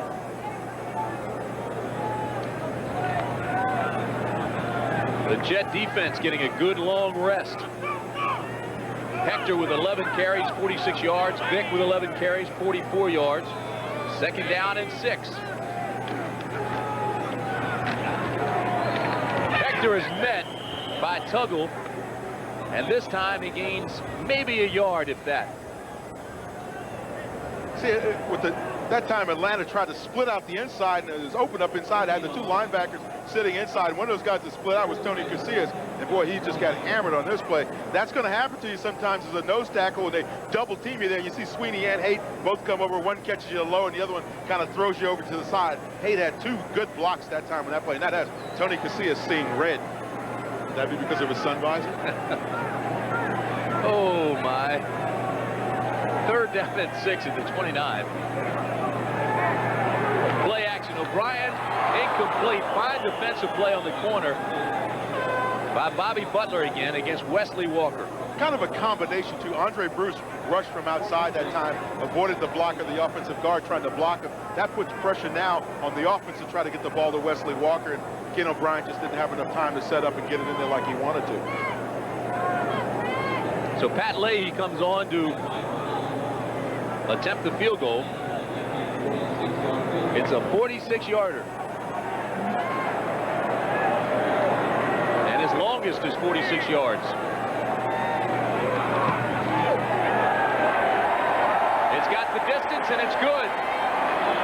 Leahy matches his longest field goal of the year, 46 yards.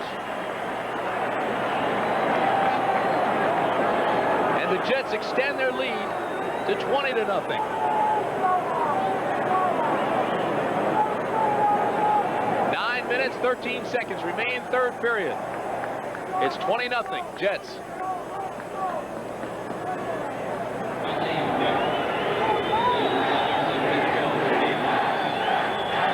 It's that Jets defense, offensive line getting a little encouragement there. Leahy's punt is deep and goes through the end zone. They'll bring it out to the 20. Touchback. Jets are fired up and playing well today.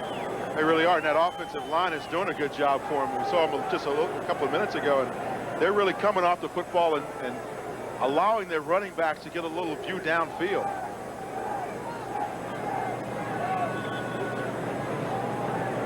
For those of you in the state of Georgia, game 2, you'll see the Bears and the Redskins from RFK Stadium. Both teams need to win badly. The Bears and the Redskins. That's Georgia only.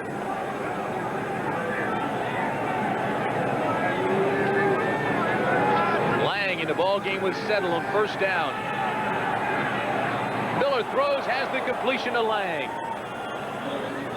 1st down, Falcons.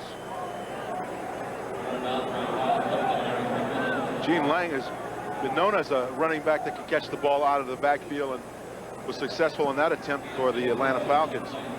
But I'm really surprised that Chris Miller has not done more of a job of passing the football against this Jet defense. I really believe the problem is that he's trying to throw those go routes and not working the inside of the field against the Jets. The NFC West has been very successful this year against the AFC East. They're 8-2. Right now, the Falcons are struggling. You see the numbers on Miller. Gain of 17. It's 1st down. Miller again throws. This is Settle. Nice cut across midfield and into Jets territory. Finally stopped by Kyle Clifton after a gain of 14. Key block there by Gary Wilkins, tight end, that came across and really helped him out by throwing that last block. Now you're going to see the offensive guard, that's Slayton, come out here and try to cut off Alex Gordon because he's rushing the passer. Settle makes a nice reception. Now watch this block right here by the tight end. Right there, see, keeps pushing that guy out of the way. Now John Settle can cut back up inside and make about another 5 yards on the play, and finally gets tackled and brought down by Kyle Clifton.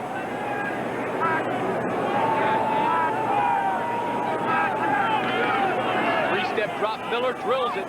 Dixon has the ball at the 43-yard line. So all of a sudden, Miller starts to heat up. The stop made by Humphrey and Hasty.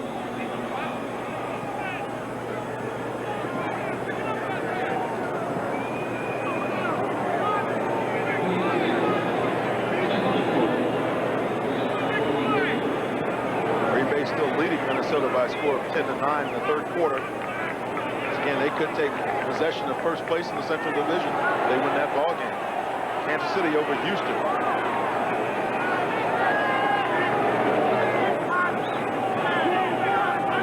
Second down and 4.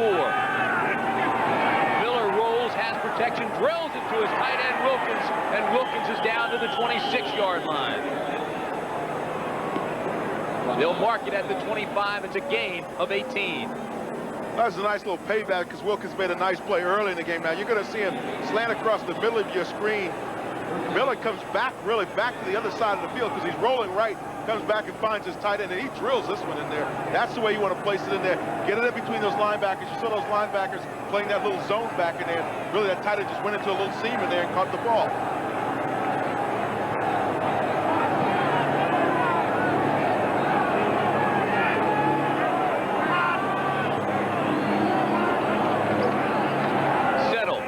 First down, carries 2 tacklers to the 21-yard line. Alex Gordon was dragging behind. Freilich is in a fray here on the field with somebody from the Jets defense. They're going after each other pretty good. Freilich kind of completed that block, and somebody took exception to it.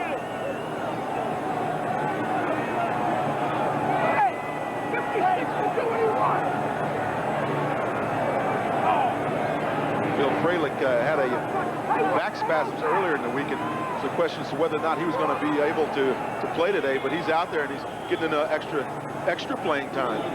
Injured his elbow as well at practice and has that wrapped pretty tightly. 3-time Pro Bowler at offensive guard.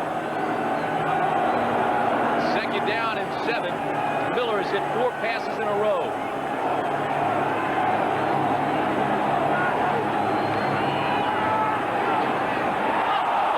Intercepted. It was thrown at Floyd Dixon, but it was thrown right by 2 defensive backs, and Radachowski thought he should have had it. He should have had it. It hit him in a bad spot that came real close to his hands, but you see Miller dropping back now. When you have that many people up inside, either your receiver's got to adjust on his route or he's got to go deeper, but don't throw the football in there because the only thing you can get in there is an interception. Bad things happen when you throw the football in the triple coverage. Radachowski, a 5-year veteran out of Boston College. His name was so long, they put it up on the board here, and they left off the Y because they couldn't squeeze it on the screen. Bailey to the top of the screen. Haynes to the bottom. 6 defensive backs for the Jets. 3rd down and long. Miller throws.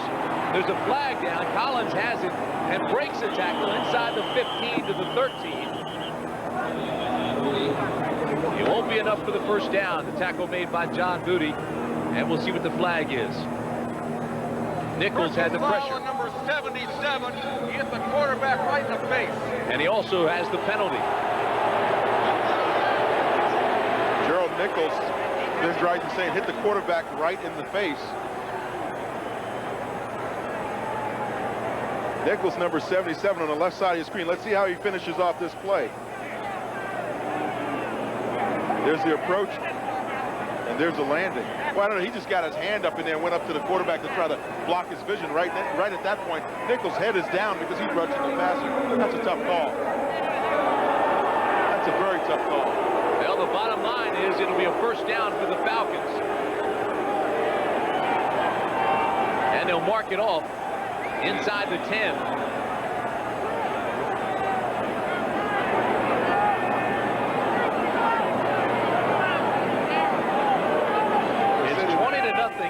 The Jets.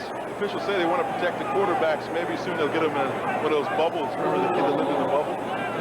Pretty soon they're going to start doing that, maybe. Wasn't that a movie at one time? I'm not sure. 5:50 remaining 3rd period. It's 20-0. The Jets lead.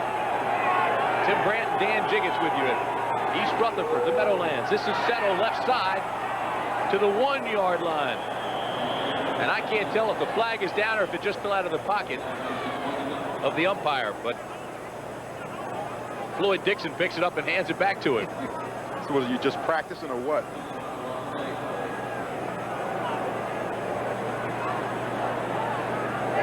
No wonder it's against the Falcons. Then you saw the umpire, Dave Moss, stick it down his pants, the flag. That'll be a tough place to get it if he has to go again.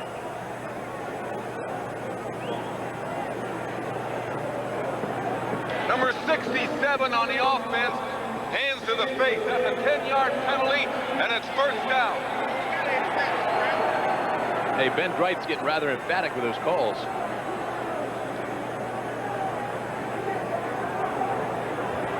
67 offense, he said, is Malcolm Taylor, who's a defensive tackle, defensive end. So Ben may have had the wrong guy, the wrong number. That wouldn't be unusual.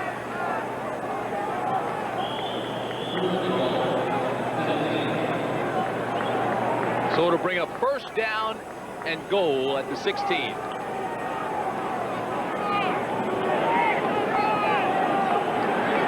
Atlanta needs to score badly. They trail 20-0.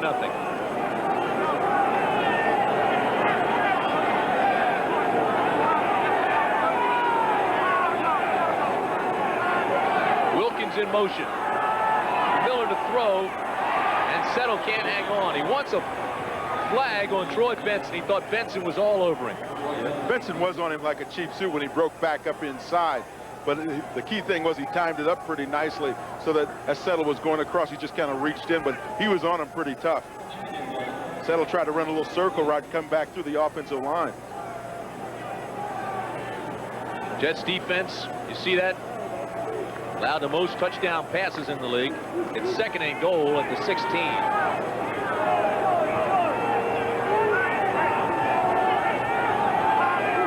Jets have not had a shutout since 1982.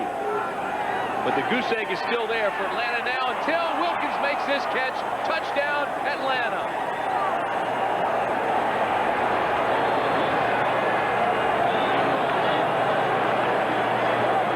And there is a flag.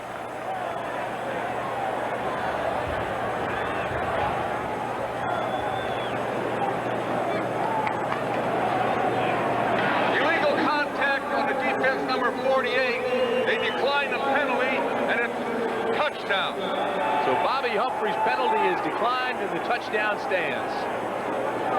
Key there, Gary Wilkins, watching from his tight end position, runs a little streak route there, just goes right down the field. Good escape off the line of scrimmage. Alex Gordon, number 55, is the guy that's supposed to stay with him off the line of scrimmage, but he never does. He just lets him drop. Maybe he thinks he's got zone, but the only zone that Wilkins had was the end zone.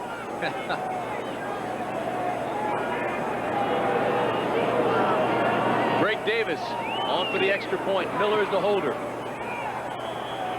And it's good. Davis came from New England, replacing Paul McFadden, who's injured. And Atlanta's on the board. It's 20-7. Falcons score because the tight end is not covered downfield. As you can see, number 55, Alex Gordon, supposed to take him downfield. You see he's turning around to check defensive signals. They got a blitz coming on the Jets defense. Both of the safeties are coming. They got the nickel package, and Gordon releases the tight end, and nobody is back there to catch him except the end zone. It's a high, short kick, and it's not fielded well by Bobby Humphrey, and he's in trouble. And Humphrey's down at the 13. Let's go, guys! So there's new life for Atlanta, having scored on their best drive of the day. It was 80 yards, 9 plays, went 4 minutes and 15 seconds. And the 16-yard touchdown pass to Wilkins. Miller was 6 for 8 on that drive. There's Ralph Hawkins over there talking about that play that got the beat for the touchdown. The secondary's got to get it together. When you have that kind of a situation, the secondary and the linebackers have to all be on the same page if you're going to blitz. If you're not, bad things will happen to you. That's just the case with the Jets. Marion Campbell trying to exhort his defense. He wants a big defensive series here.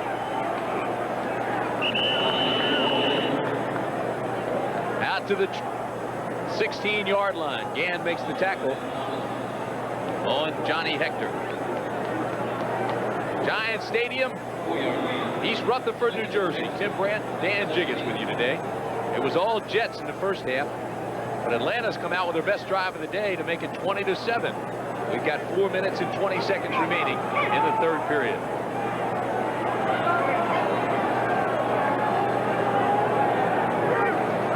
Second down, they need about 6. O'Brien throws underneath the 2. Two's out to the 29-yard line, breaks a tackle, and goes out of bounds at the 37-yard line. Al 2. 6th catch of the day. It's a gain of 20. This time he comes flat, straight across, goes down about 6 yards, comes across on the slant pattern. And two, the thing I liked about this run so much was the fact that he gave that nice little hesitation move. He's working against Tim Gordon here, but watch this little hesitation move that he puts on the linebacker. You see Thaxton right there. You see that little move right there? That's what was so sweet about the run back. Now he makes Gordon miss, and he gets down the sideline and goes, you're not going to get me, Evan Cooper. First down, Jets. You liked that, didn't you? Oh, yeah, that was a nice run. He's having a fine day. This is Vick. Out to the 40-yard line. Tackle made by Mike Gann. Andre Bruce is in the game at his outside linebacking position, and earlier in the week, he said he was going to fight everybody he had to get his starting position back. You know, when you're #1 draft choice, first guy chosen, there is a lot of pressure on you. And it's always a question as to how these young men deal with that. But one of the ways you can deal with it is to take all of the other stuff out of the way, you know, the learning process and all the rest of that, and just allow a guy like Andre Bruce to kind of tee off on a couple of people. That gets your confidence level back up. That makes you feel good about yourself. Second down and 7, and Vick is hit immediately. Oh, what a defensive play by the entire front of the Falcons. They came and came hard. Galen Thaxton came with the pressure first, and he was followed by a whole host of Falcons. When I mentioned his name to Marion Campbell the other night, Marion got real excited. He says, this kid plays well for me on special teams, and he's a young guy, but he's really come a long way in terms of playing aggressively. Minnesota moving in front of Green Bay 16-10.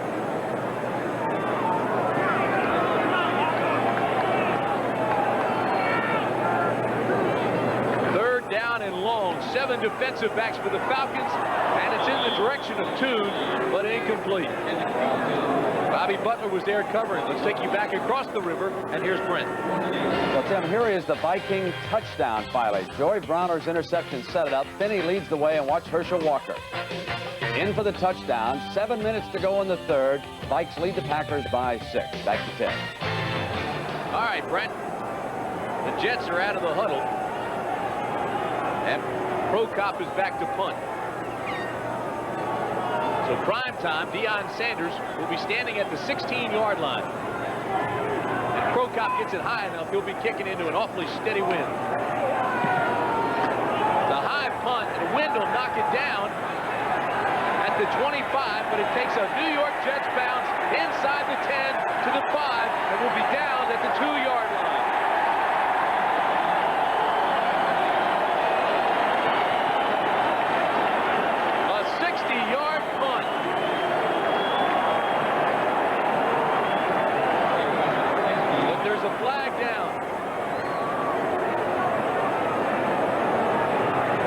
Prokop get a break. The wind just stopped it in midair and slapped it down, and it hit right on the nose and got a tremendous Jets bounce. But now they'll bring it back. Here's the call. Late flag, number 51 for hitting the back leg of that kicker. The back leg. That's called a Marcus Cotton. As you can see, he doesn't believe that one. He's not buying it for a minute. All right, well, let's take a look at it. We'll find out if he's guilty or not. There's Prokop as he gets rid of the kick. Now watch, let's see if we can find Marcus Cotton, number 51, getting the back leg of the kicker. Oh, boy, come on. Oh, I don't know about that. Come on. That's weak. Van Dyke. Well, it doesn't make any difference because the ball is going to be marked at the 1-yard line after that punt.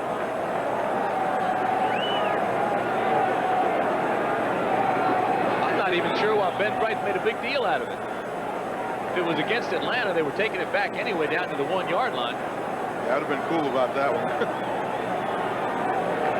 2:24 remaining third period. That should be a fun game to watch. Alabama-Auburn. You saw Keith McCants with the sack. He'll be a first-rounder. And after Notre Dame losing yesterday, who do you think is going to be #1? Alabama? Well, you got to look at Colorado, but that's probably the worst thing that could happen to Colorado was Notre Dame losing, and Alabama still unbeaten. Now has a great shot. First down, Falcons. They're backed up at the 1. Miller goes up top. He's got a man, and it's knocked away at the last second by Bobby Humphrey. Boy, Floyd Dixon had a step on him. They finally got a receiver behind Humphrey, And now the ball's just a little bit underthrown, and really Humphrey makes a heck of a play on this thing. But this is taking a big chance down the goal line, but that's the time when you want to take this kind of chance on first down. And you see Dixon there just got covered at the last minute, but watch Chris Miller unload this football. Boy, he tried on this one, but gets good protection up front from his offensive line.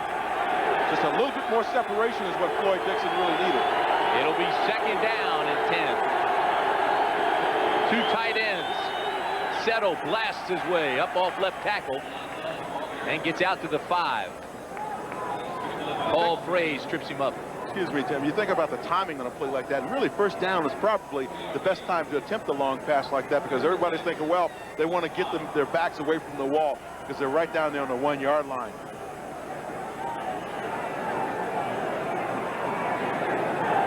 It'll be third down and 6. The ball right on the 5-yard line.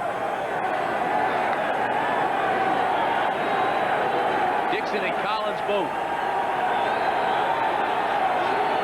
go to the same side, bottom of the screen. 6 defensive backs now for the Jets. Play action. Miller throws, incomplete. Wilkins got a hand on it. It would have been enough for the first down, but he can't hold on.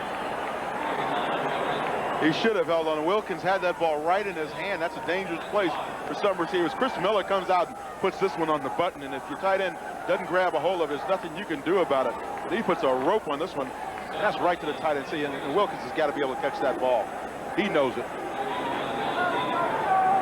So now the pressure goes to Scott Fulhag, the punter. It's the 7th punt for Fulhag today. He must be getting leg weary right now. He's been having a tough time with it. His last one was 36 yards. You saw a look at JoJo Townsell. It's a high knuckleball. Townsell fair catches it at the 37-yard line. So a 32-yard punt, no return, and with 1:22 remaining, third period. The score remains the same, 20-7, Jets.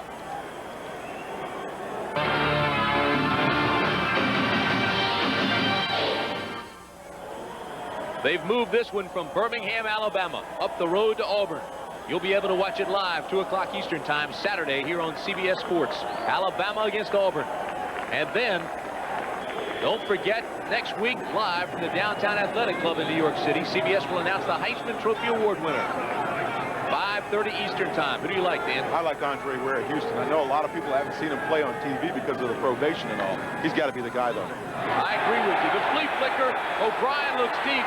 Now throws back, and Vick pays the price. Again, it's your guy, Galen Thaxton. He delivers a shot that time to Vick, and Vick probably went back and said, hey, look, next time you throw that pass to me, I'm going to get the Courage Award because I got hit in the back pretty hard. Now, he gives it back to Kenny here on the flea flicker. Now, Kenny's going to roll out. There were 2 guys coming back, 2 receivers, but when you hesitate like that on a flea flicker and then throw it high, that's when you're really going to get into trouble downfield. Second down and 10, Jets. That's Wesley Walker in motion. O'Brien now looks back and throws it to Toon, incomplete. This is an important defensive series for the Falcons. If they can stop the Jets here and really post up on them, I mean, make it tough for them right here and get back in the game offensively, then you can expect some good things to happen for them in the 4th quarter. If they allow the Jets to go down and score here, they might as well shut the door and go home. Kansas City whooping up on Houston. You saw that score. And there's a concerned Joe Walton. He's been around the Jets long enough to know a 20-7 lead is not safe heading into the 4th period. 3 wideouts now for O'Brien. Third down and need 10. They're going deep to Walker, and there's going to be a flag. Scott Case pass interference. I'm not so sure if it's going to be against Scott Case, though, because you saw the receiver Walker pushing Scott Case. He tried to slow up to get back to the ball and kind of did a basketball deal in front of him. Case hurries up over to Marion Campbell and tells him that he's innocent. We'll wait for the call. I thought it should have been on Case. And it is.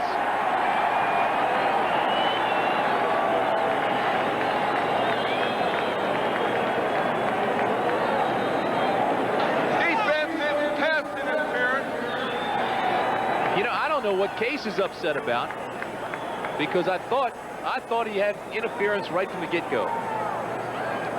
Defense pass interference. That's a first down. Number 25. Let's watch the end of this play. You see there, Case is trying to get in position, and he pushes Wesley Walk out of the way a little bit. So, yeah, I guess you can call it pass interference, but kind of a mutual thing there, because Wesley Walker is slowing up. Here's another look at it. Wesley Walker's breaking down. Scott Case looks around for the football, and I think that's why Scott thought he was in pretty good shape, because he turned around to look for the football and thought that he was going to get away with it at that point. Well, defensive backs think if they look back, they can get away with it now, and most times they do. But he had that right arm, as you said, on him all the way. A 30-yard penalty on 3rd down and 10, and it gives the Jets first and goal at the 7.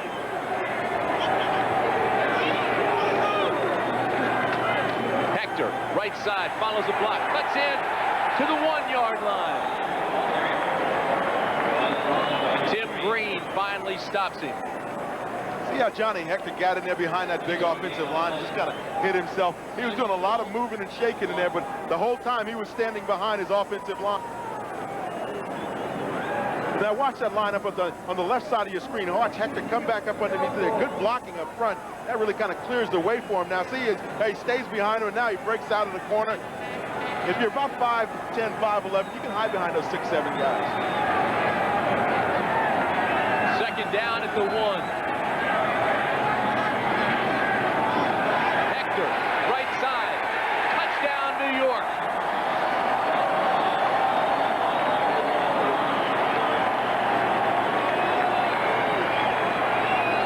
Hector's 2nd touchdown of the game.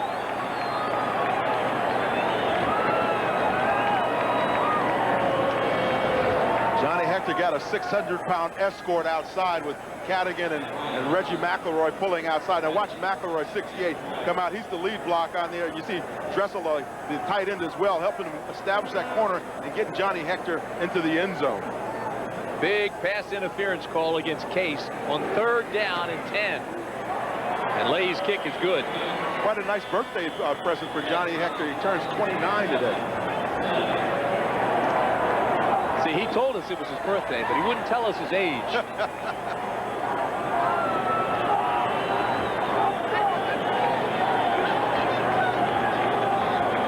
Now watch these guys. This is going to be McElroy. He's going to pull out now. The tight end's going to block down here and try to seal off the corner. Now Atlanta does a pretty decent job of trying to string the play out. But now, when that line gets out front, now watch number 68, that's McElroy. See him hook up on the outside. He establishes the corner and allows Hector to come on back up into the end zone. And all you got to do is get a little corner of that end zone, and it's 6 points. 27-7, the Jets. And as you look ahead, this is what's coming up for New York. They travel out to San Diego, they play the Steelers, then out on the West Coast before they end up here against Buffalo.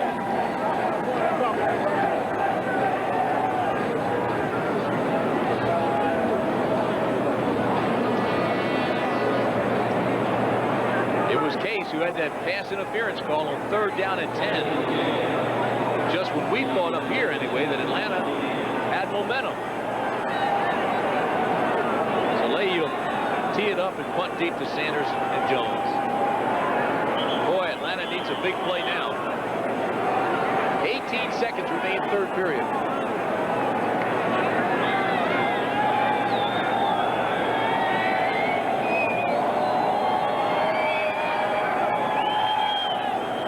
Somebody's going to have to hold that ball for Leahy. And that's exactly what the Jets do. I think Phil Bepps is going to go out there and hold the ball for him so we can get this game back underway. It's an old schoolyard look. I can't remember seeing a wind like this blowing so hard up the top of the stadium and then blowing the opposite direction on the field. It's a knuckleball. The up man can't handle it.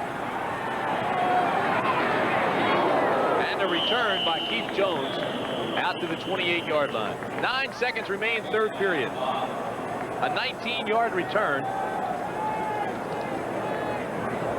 And bring on Chris Miller.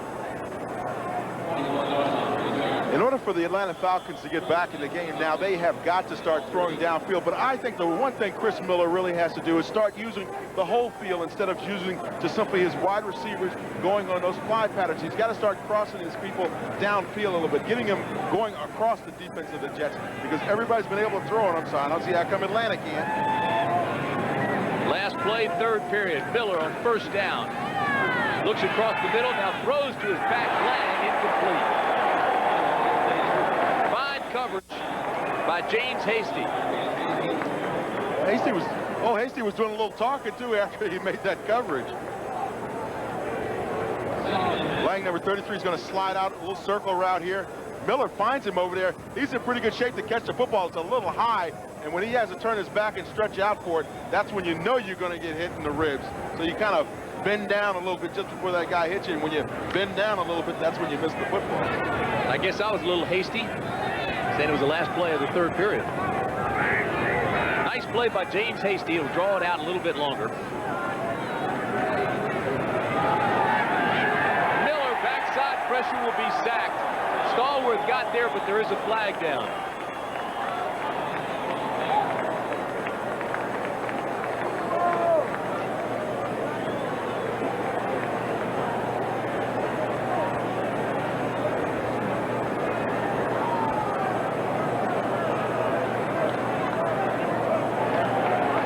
It's against Atlanta. Holding offense number 79. They declined a penalty. It's third down.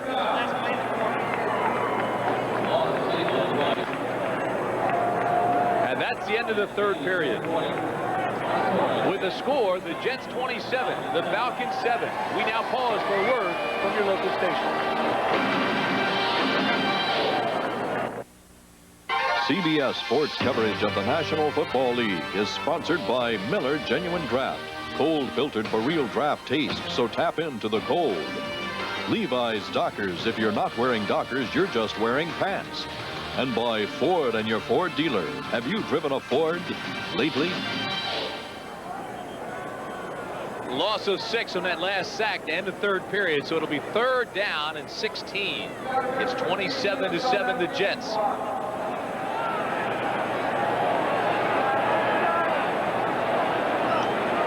Bruce over on the sideline, that #1 choice in 1988 for the Falcons, finally got back on the playing field because he proved to everybody in the Falcon organization this week how desperately he wants to maintain his position as a starting outside linebacker for him. So Marion Campbell gave him his chance and let him get back out in the ball game and get active. Falcons have to get offensive. They've got to score and score quickly. They're 1 for 9 on third down conversions today. This is third down and 16. Collins in motion. Miller on the wagon. Sets, throws, drills it. Incomplete. Broken up nicely by Bobby Humphrey.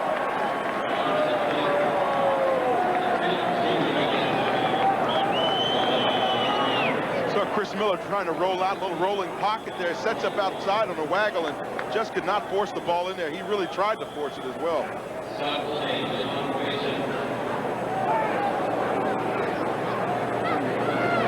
To note that Scott Sekiels has replaced Dan Marino for the Miami Dolphins.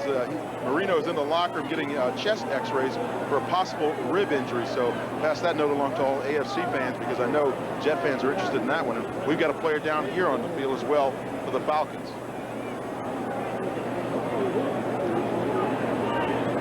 Look at some of the other scores. Buffalo winning. San Diego and Indianapolis tied. 14:53 remaining in the ball game here at the Meadowlands. It's 27-7 Jets. Tim Brant along with Dan Jiggetts. And the injured player is Stacy Bailey, the wide receiver who went out of bounds when he tried to catch that pass from Chris Miller. Now watch at the end of this play, he really gets popped, and I think it may be Hasty, number 40, that really got a shot on him, and that put him down on the turf.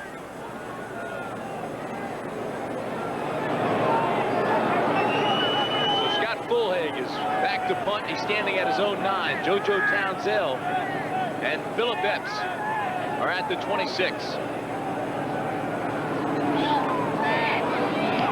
Bullhag gets a wobbler. That'll come down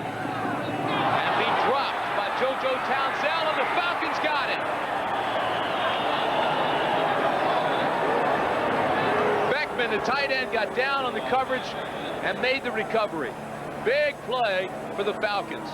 Now you start thinking about, if you're Marion Campbell, this is that little push that you needed offensively. Now you get down the field. Now you start making some things happen. But JoJo Townsend just simply muffs this one. He comes right into his hands and goes right out the other side.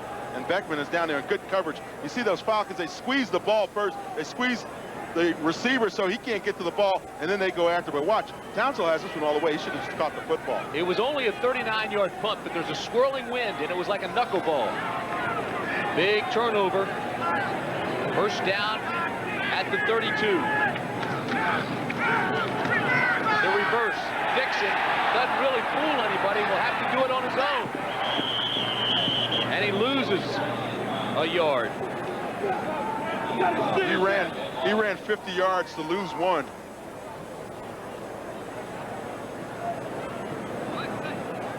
The Falcons are up top, near the top of the NFL in takeaways and giveaways. You see they're +9, but they really haven't taken advantage of those in terms of going in and scoring when the defense is taking the ball away for them. And suddenly the offense doesn't come in and really, put on a show like they need to. No question about it. Just look at the other teams. Philadelphia, Cleveland, Houston, the Giants, all winners. And Atlanta's not. Second down and 11. Miller, quick drop, goes up top. Incomplete. It was intended for Floyd Dixon and just barely overthrown. Radachowski and Humphrey with the defensive people. Giant Stadium, East Rutherford, New Jersey. Tim Brant along with Dan Jiggetts. We've got 14 minutes, 30 seconds remaining in the ball game, and the Jets, with a 2-9 record, lead the Falcons 27-7. The Falcons 3-8 on the year. Both coaches have been barraged and besieged by controversy because of the losing records. It's a big game for both coaches. Third down and 11. Miller goes up top. And it's incomplete. Almost intercepted by Eric McMillan. That time the Jets were coming with a blitz, and the result being that when you blitz, you got to pick people up man to man. You see the blitz right up inside. Number 20, that's Leander, I believe. Now he's going to back out of it, but they do have an outside coverage coming, outside pressure. As a result, McMillan's going to play back deep in the field, but he plays off the motion man and just stays in his area and makes the play, almost has the interception. Great pressure on the blitz from Kerry Glenn. Miller now 8 for 24, but he's missed his last 6 in a row, Dan. They're going on 4th and 11.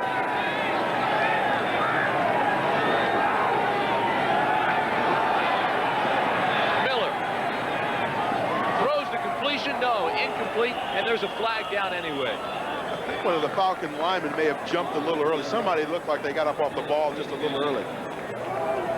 It was intended for Bailey, but the flag is against the Falcons. Illegal motion on the offense. They declined the penalty. Is that an incomplete pass? That's 4th down. We're going the other way. 1st down.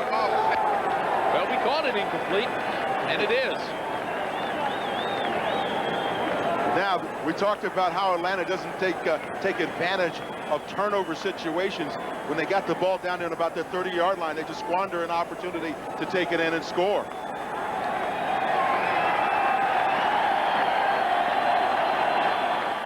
This NFL game summary is sponsored by Levi's 100% Cotton Dockers. If you're not wearing Dockers, you're just wearing pants. 14-18 remaining in the game. Hector with 2 touchdowns for the Jets. New York has dominated time of possession and total yards. It's 27-7, the Jets. And there's going to be a big change right here. We understand now that Ken O'Brien has gone out with a concussion. He received it early in the game, still has headaches. They've taken him out of the game, Dan, so now Ryan comes in. And this is a good opportunity now for Pat Ryan to come in and kind of get himself back in the groove as well as at the quarterback position for the Jets. Ryan, 12-year veteran out of Tennessee. O'Brien leaves 17 for 29, 117 yards and a touchdown. Roger Vick off the left side is hit by Tim Gordon. O'Brien was actually hit hard in the first half. First quarter, he went down, had a tough time getting up in the second quarter one time. So he took his licks, and now they remove him from the ball game. Comfortable lead, though, 27-7. And now it's time, it really is time to have a Ken O'Brien over on the sideline anyway, you know, kind of kicking back a little bit and enjoying the fruits of his labor, because his defense has done a good job today of taking the ball away and doing things that they needed to do to stop the Atlanta offense. And offensively, his offensive line has blocked well in the running game. So, well, why not put Pat Ryan at the controls and let him get a little playing time? Second down and 7. Ryan avoids the flag thrown in the backfield, has the completion to Tune. Boy, he almost had to sidestep the flag. It was coming right at him. And you know it's going to be brought back, but you have to appreciate the catch by Al Tune. What an effort. It almost looked like he grabbed it with one hand, but he made a stab at it with both hands, and then he puts it in one hand and tries to do the little Ole move. Number 66 on the offense grabbed the face mask. That's a 10-yard holding penalty, and it's second down. 6 penalty against New York. Dave Cadigan was the offensive lineman call there, but watch this move by Al Tune. Just sit back, relax, and enjoy it, because this is a master at work here. Watch that grab. That's a beautiful grab. Now watch that. One hand, he does that little Ole move inside. Now Bobby Butler does a good job of staying with it, but I think even Bobby appreciated that one. That flag could be a little bit disconcerting to the quarterback. Came flying right by him when he set the throw. Cadigan is another one of those young guys that the Jets are really relying on to start playing like the press clippings that he had coming out of college said he would.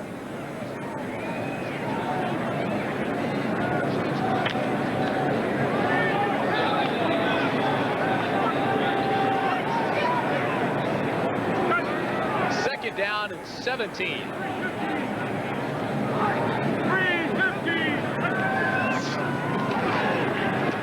Ryan has time as this pass batted down. Andre Bruce almost intercepted it. But Andre Bruce shouldn't have touched it, because Bobby Butler broke back on the ball. Bobby's still sitting down at about the 30-yard line. He had the ball all the way. He was headed to the end zone, and then Andre knocked it down. He made a nice play.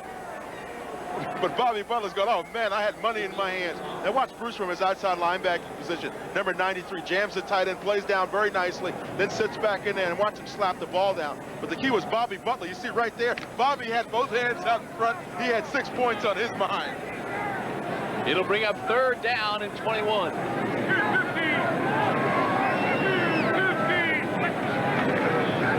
Ryan gives it straight ahead. Hector breaks a tackle, and he's out to the 37-yard line. It will not be enough for the first down. They'll have to punt. And again, tempers flare. Flags are down. I saw Ben Thomas just throw a punch inside. Evan Cooper's down on the ground, but we got a major melee going on in the middle of the field. Somebody get some hot water and throw it on him. I don't think anybody's going to get hurt in that, but there is a player down upfield. I see Case arguing with Cadigan, and that's kind of a little mismatch in there. Somebody might have just told Dave that you got to leave those defensive backs alone. That's a personal foul on number 66 of the Jets, and he's ejected from the ball game. So say so long to Dave Cadigan. He's gone. Yeah, he'll be walking with a limp, because that's going to cost him a little money. That pocket's going to be a little light.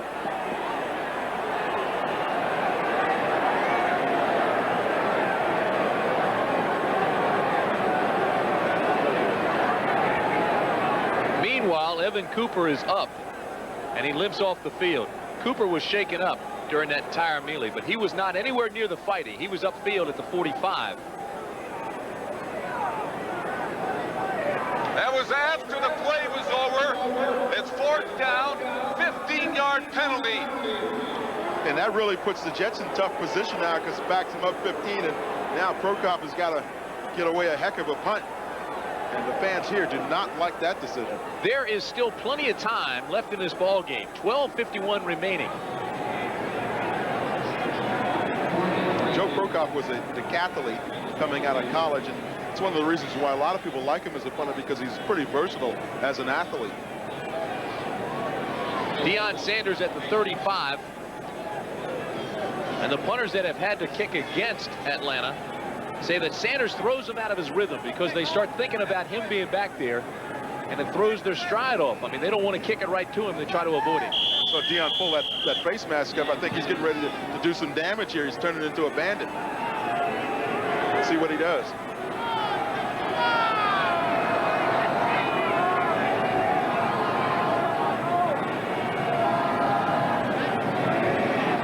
Play clock still at 13. It's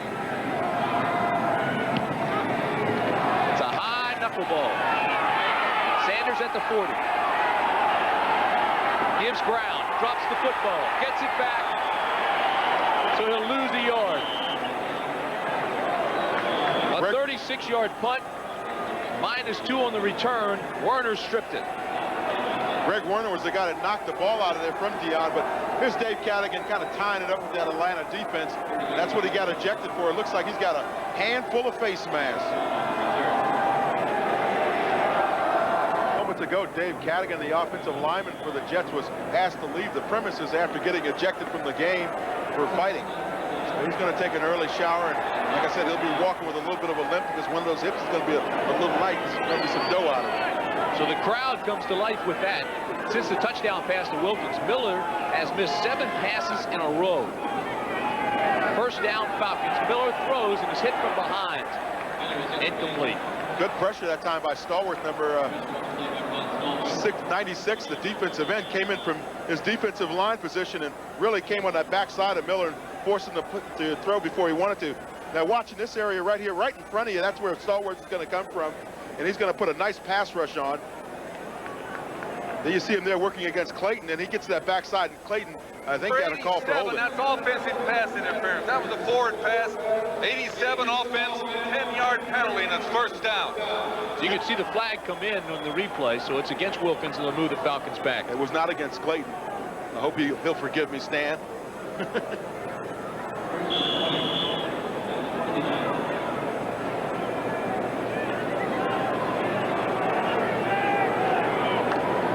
Telling you what a great day Mikowski is having for Green Bay. Just threw another touchdown pass to Sterling Sharp. It's 2016 Green Bay. First down and 20, Falcons.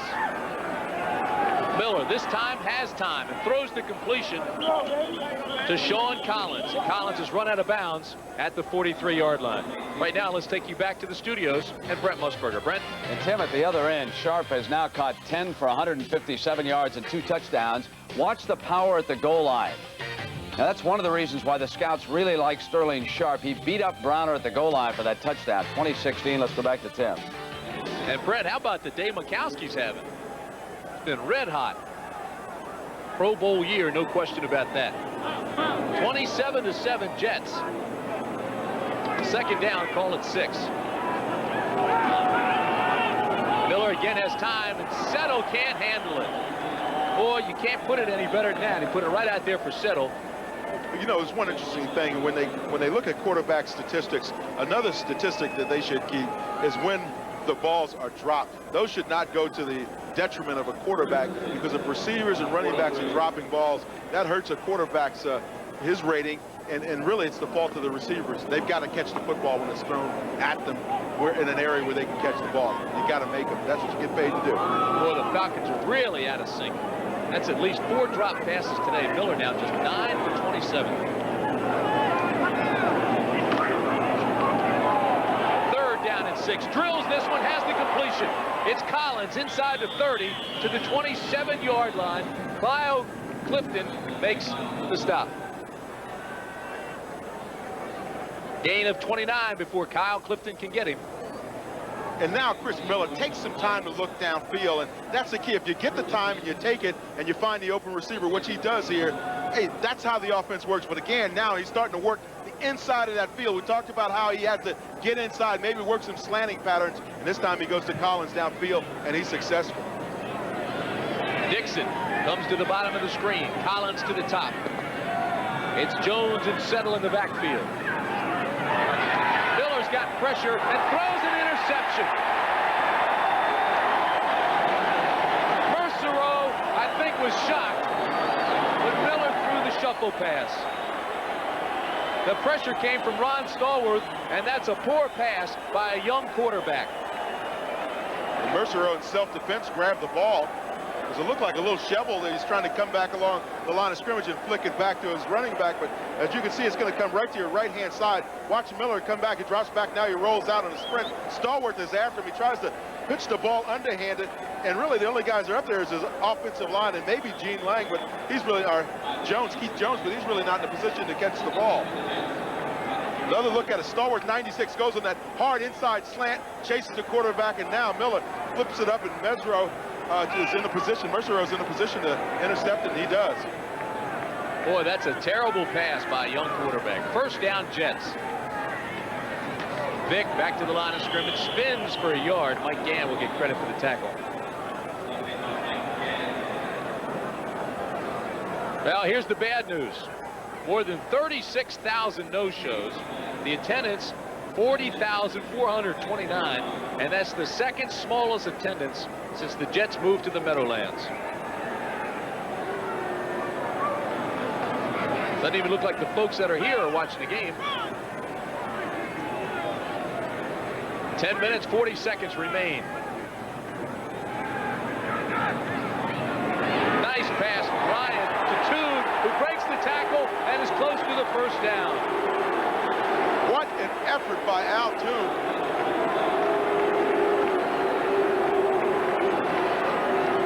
Once again, he runs that stop pattern. Defensive backs are laying off, comes back, catches the football, and then just goes. That second effort is what really did it. Left side of your screen, Al Toon is. Pat Ryan's going to drop back, a little semi-roll out there, finds Al Toon on the stop. Now watch this little effort right here. You see Deion Sanders come over the top. Al Toon's not finished yet, though. Gets that hand down and tries to get the first down, and indeed he does. A gain of 9.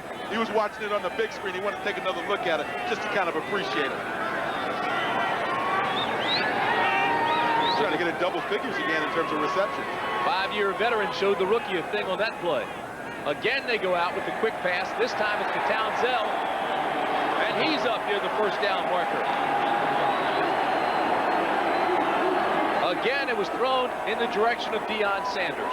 See, what you do is if you get a young rookie at the corner position and you keep working him on those short stop routes, now all of a sudden he tries to bite on one of them, and that's when you give him the stop and go. You turn the receiver up, preferably an Al Toon, and you let him fly down the field. Because if you get that cornerback coming up and reacting up, thinking that he's going to be in position to make the play, that's when things are available deep in the end zone.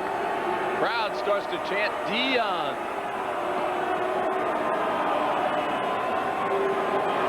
Second down and less than 1.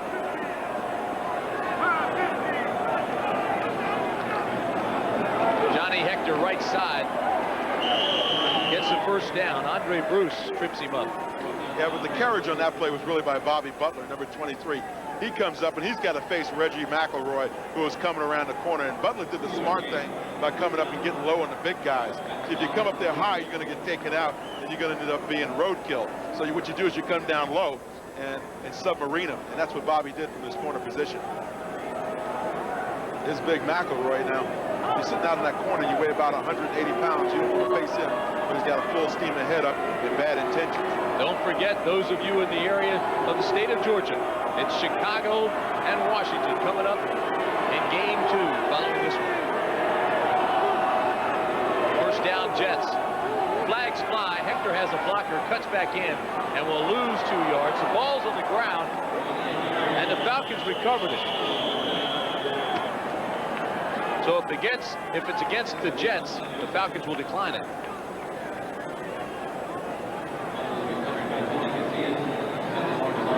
You see the dejection on Joe Walton's face because he knows this one is going against him. Illegal motion on the offense. They decline the penalty. Fumble. First down the other way.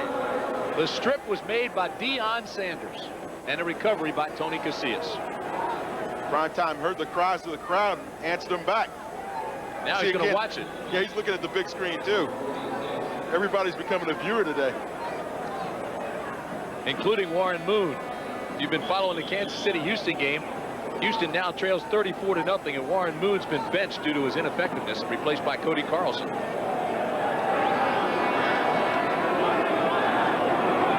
8 minutes exactly left in this ball game. It's 27-7 the Jets. Miller back from his interception, throws to Dixon. Broken up nicely by Bobby Humphrey. Correction, James Hasty. What a play by Hasty. You saw him close very quickly on the receiver and slap that ball away. Talk about closing speed with defensive backs. Watch Hasty close on this ball and making just a great effort by reaching up there and slapping the ball away. That's what you ask out of your cornerbacks. Now watch also, he gets inside help later on, but that was just his play all the way, and he made a great. So Hasty heads back toward the huddle, and it'll be 2nd down and 10 for Atlanta.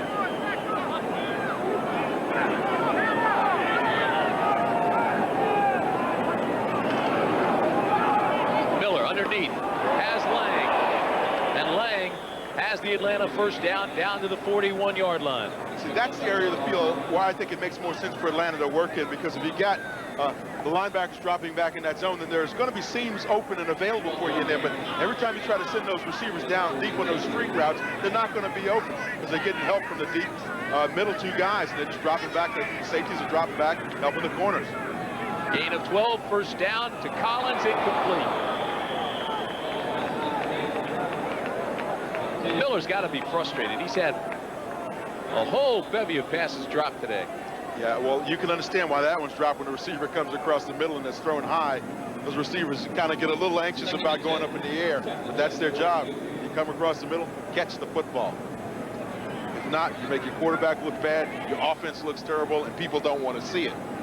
Here it is coming across the middle one more time. See, ball's a little bit high, but it's catchable, no question about that. You know you're going to get tagged, so you might as well catch the ball anyway. That time, McMillan just lays a shot on it.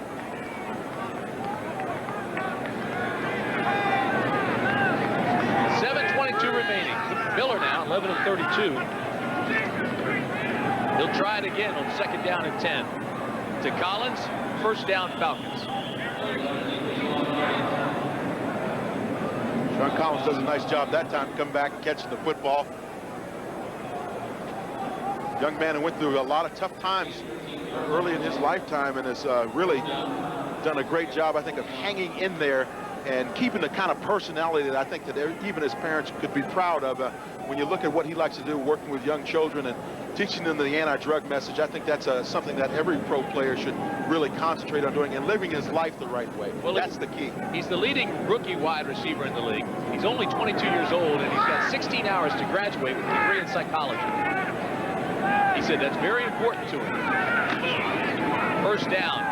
Miller throws to his back, and Lang drops it this time across the middle. Miller could hear the footsteps of big Kyle Clifton coming after him. Kyle was definitely in on the hunt, but Gene Lang had that ball available to him to catch downfield, and he just missed the ball. He just dropped the ball. Again, going into that category of dropped balls rather than tagging the quarterback with that kind of a stat. I'm sure these guys don't want to hear us say it, but there's no question in my mind the Atlanta Falcons coming across the middle today have their heads on a swivel. They're looking for the tacklers and not the ball. Like those robots, you know, where they keep spinning around. But you can imagine, too, it's been awfully tough on this Atlanta Falcon ball club with all that's happened in the week with the loss of Ralph Norwood, their offensive tackle. 2nd down and 10. Collins makes the catch, gets down to the 25-yard line. Clock down to 7 minutes. John Booty made the stop.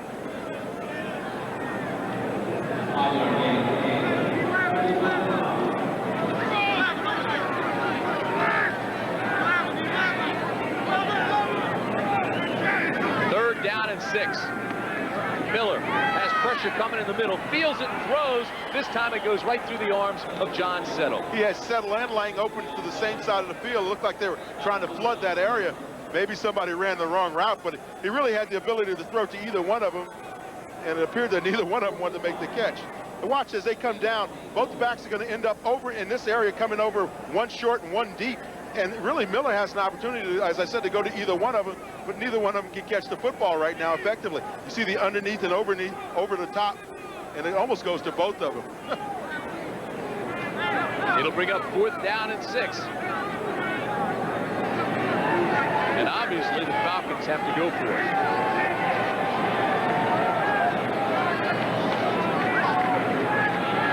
Miller has pressure, throws incomplete. This one is dropped by Wilkins. Right in his hands.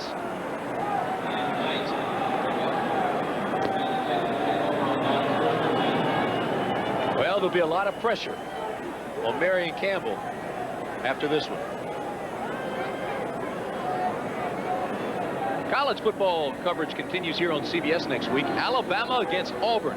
That's at 2 o'clock Eastern time right here on CBS Sports. And that'll be followed exclusively on CBS, live from the Downtown Athletic Club in New York City, the announcement of the Heisman Trophy Award winner. All live on CBS next Saturday afternoon. 6:35 remaining in the ball game. This is Vick off the left tackle side, and he gains 2. We'll take you back across the river to our New York studio. Here's Brent. Tim, let me update. We have our first final. Buffalo, a winner over Cincinnati, so they win the AFC Championship rematch today up in Buffalo. Jim Kelly, 3 touchdown passes, 20 now for the season.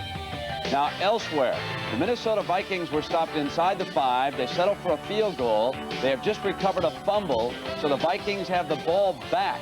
And we'll keep you up to date on that one. Let's return you to Tim.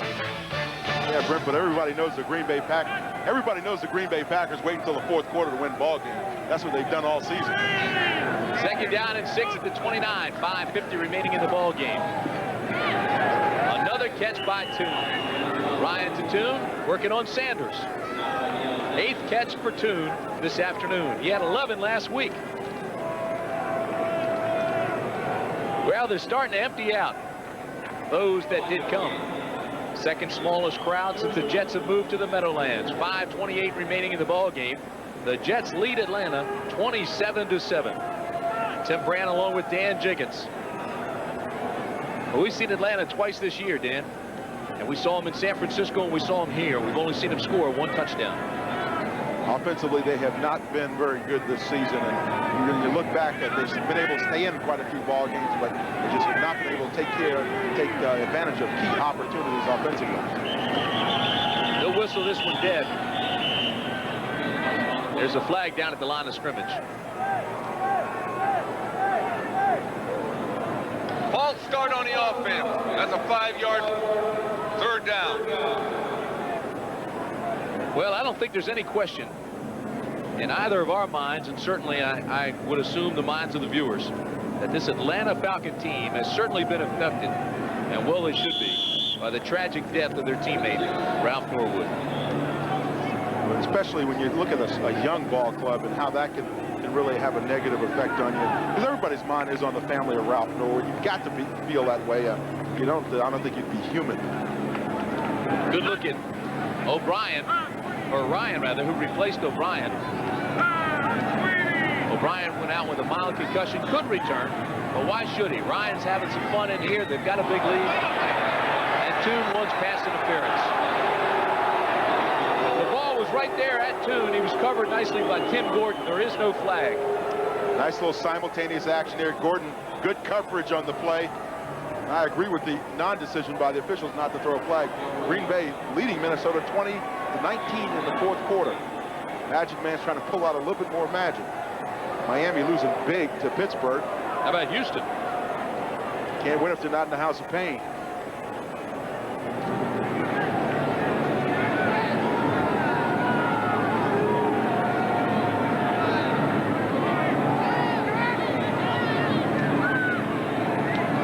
Gets off a knuckleball that will be taken by prime-time Deion Sanders at the 40 and return it to the 49-yard line. Well, the Jets are about to win their first game at home, Dan. They were 0-5 here.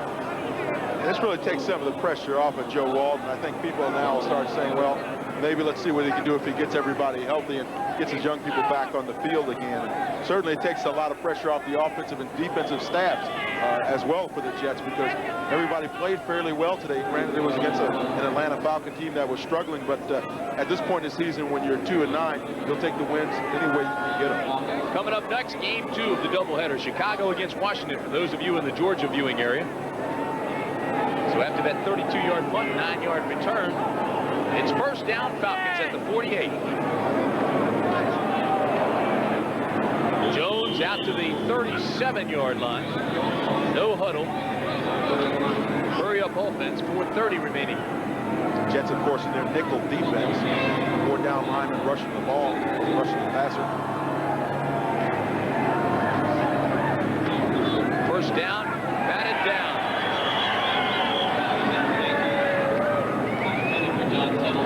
Lagerman got his hands on it and just batted that ball away like it was a toy. Jets defense, 89 average. They've given up 395 yards a game. Today only 209. So good effort by that Jet defense today. Lagerman's been involved in a lot of that. #1 draft choice for the Jets. Everybody wondered why he was the #1 draft choice. He's come a long way. I talked to Wally Chambers, my former teammate, by the way. He's defensive line coach here for the Jets. And he says this Lagerman's a good pass rusher. He's going to be a good player down the line. Well, I think we should give credit where credit's due, because they sure get blasted when they're inept. But defensive coordinator Ralph Hawkins had a pretty good game plan today. This defense has allowed 27 points per game, and it's allowed only 7 here this afternoon. Let's keep you updated on that Green Bay game. Let's go back to Brent. Tim, it looks like the Green Bay Packers are going to climb into a tie for first. 3 minutes to go. Wade Wilson's pass deflected by the nose tackle and intercepted by Dave Brown with the interception for the Packers. They have the ball and a 1-point lead trying to run it out. Let's go back to Tim. Well, Brent, I'm not sure, but I think Dave Brown leads all active defensive backs in terms of interceptions in the National Football League. He's been around about 15 years, and he's got about 60 interceptions. 3rd down and 10. 4 minutes and 12 seconds remaining, and Miller has a whole lot of trouble and throws incomplete, intended for John Settle. Hasty and Clifton were back there banging the receiver around. Good defensive coverage. And now, if you're Chris Miller, you're starting to wonder whether or not, you can rely on certain guys to catch the ball for you, because he's had so many drop passes today. But again, we go back to all the problems that this club has had during the course of the week, and it's been a tough one on him. So what do? You rack it up and you go back at it again next week, and maybe you can get in a full week of practice and get your mind squared away and get back on football. Clock at 4:07. And again, Falcons go on 4th down and long. Dropped underneath and dropped by Gary Wilkins. Wow. And when things go bad, they go really bad. And that's the way they're heading right now for the Falcons. We start adding up the drop passes. It has to be 10 today. And, Marion Campbell can do a lot of things, but he can't go out and block. He can't go out and catch passes, and he can't play defense. He can only do so much as a head coach. And his coordinators and his coaches can only do so much. At some point or another, you got to rely on those guys out there in the field to do their part as well. Miller now 17 for 41, not counting the 10 drops.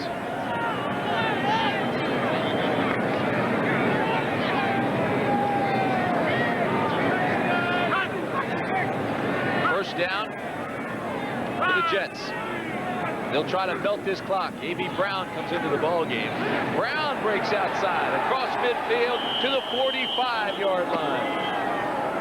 A.B. Brown, 5'9", 212-pound, 8th-round draft pick out of West Virginia.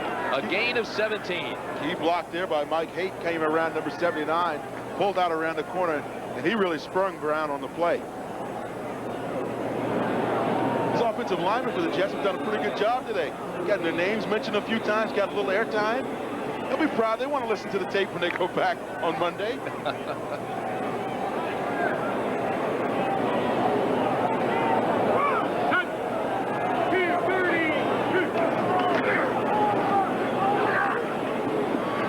Banging ahead, Brown off the left side. Tackle made by Mike Gann. Jersey of the center, Sweeney. See, he's one of those guys that likes to have that blood coming down from his forehead. You saw that blood come down on his forehead. He knows that's when he's been in the game. He comes here as a tough guy from Steeltown, Pittsburgh. He said he knows he's playing ball when that blood starts running down from his forehead. He's got it working for him right now. You see it's all the way down on his nose. Wipe a little bit off and put it on your pants. Put it on your pants? Yeah, that way everybody can see it. What's the new Scarrow? Second down and 5. Brown again with a nice cut to the 32-yard line. Brown had the elastic jersey that time, with the tearaway jersey. He could have gotten away from Ben Thomas, but Ben Thomas grabbed the back of his jersey and stretched it out of shape. He might have to go back to his tailor. A.B. Brown comes in with an impact. 4 carries, 30 yards for the rookie. Jim Sweeney, the center for the Jets, has been a guy that Joe Walton's been talking about like an all-pro. Says he's really been playing very well for him up inside. It's not often that centers get recognized as much as this guy probably deserves to be recognized, but as you can see, that forehead, that blood's still working down there pretty good. He may need another towel for that before long.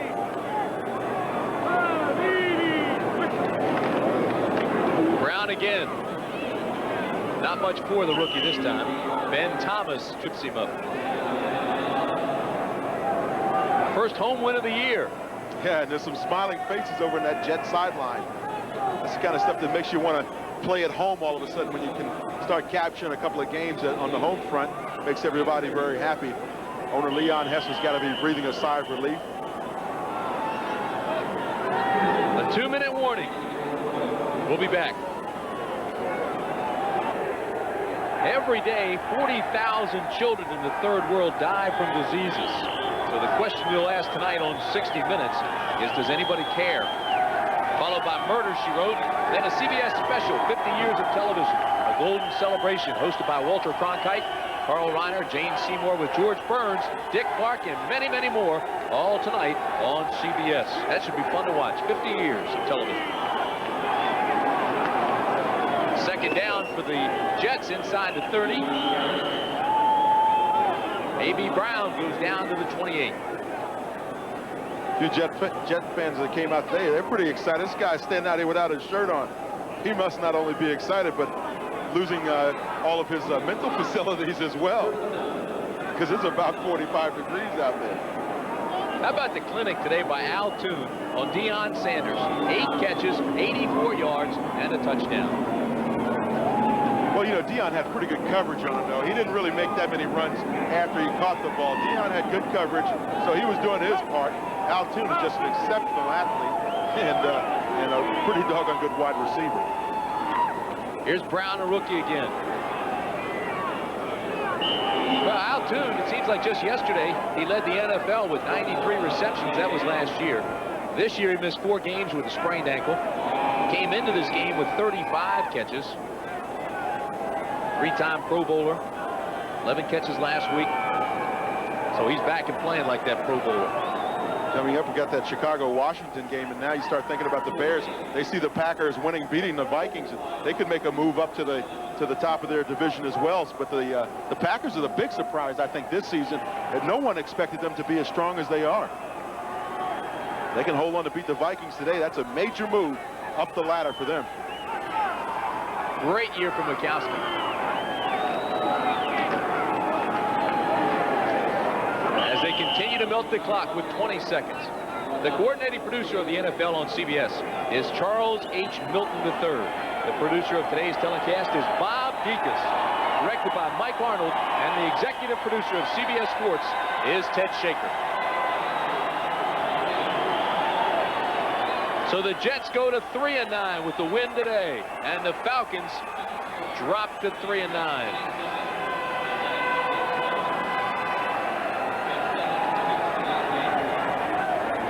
So the final score once again, the Jets 27, the Falcons 7.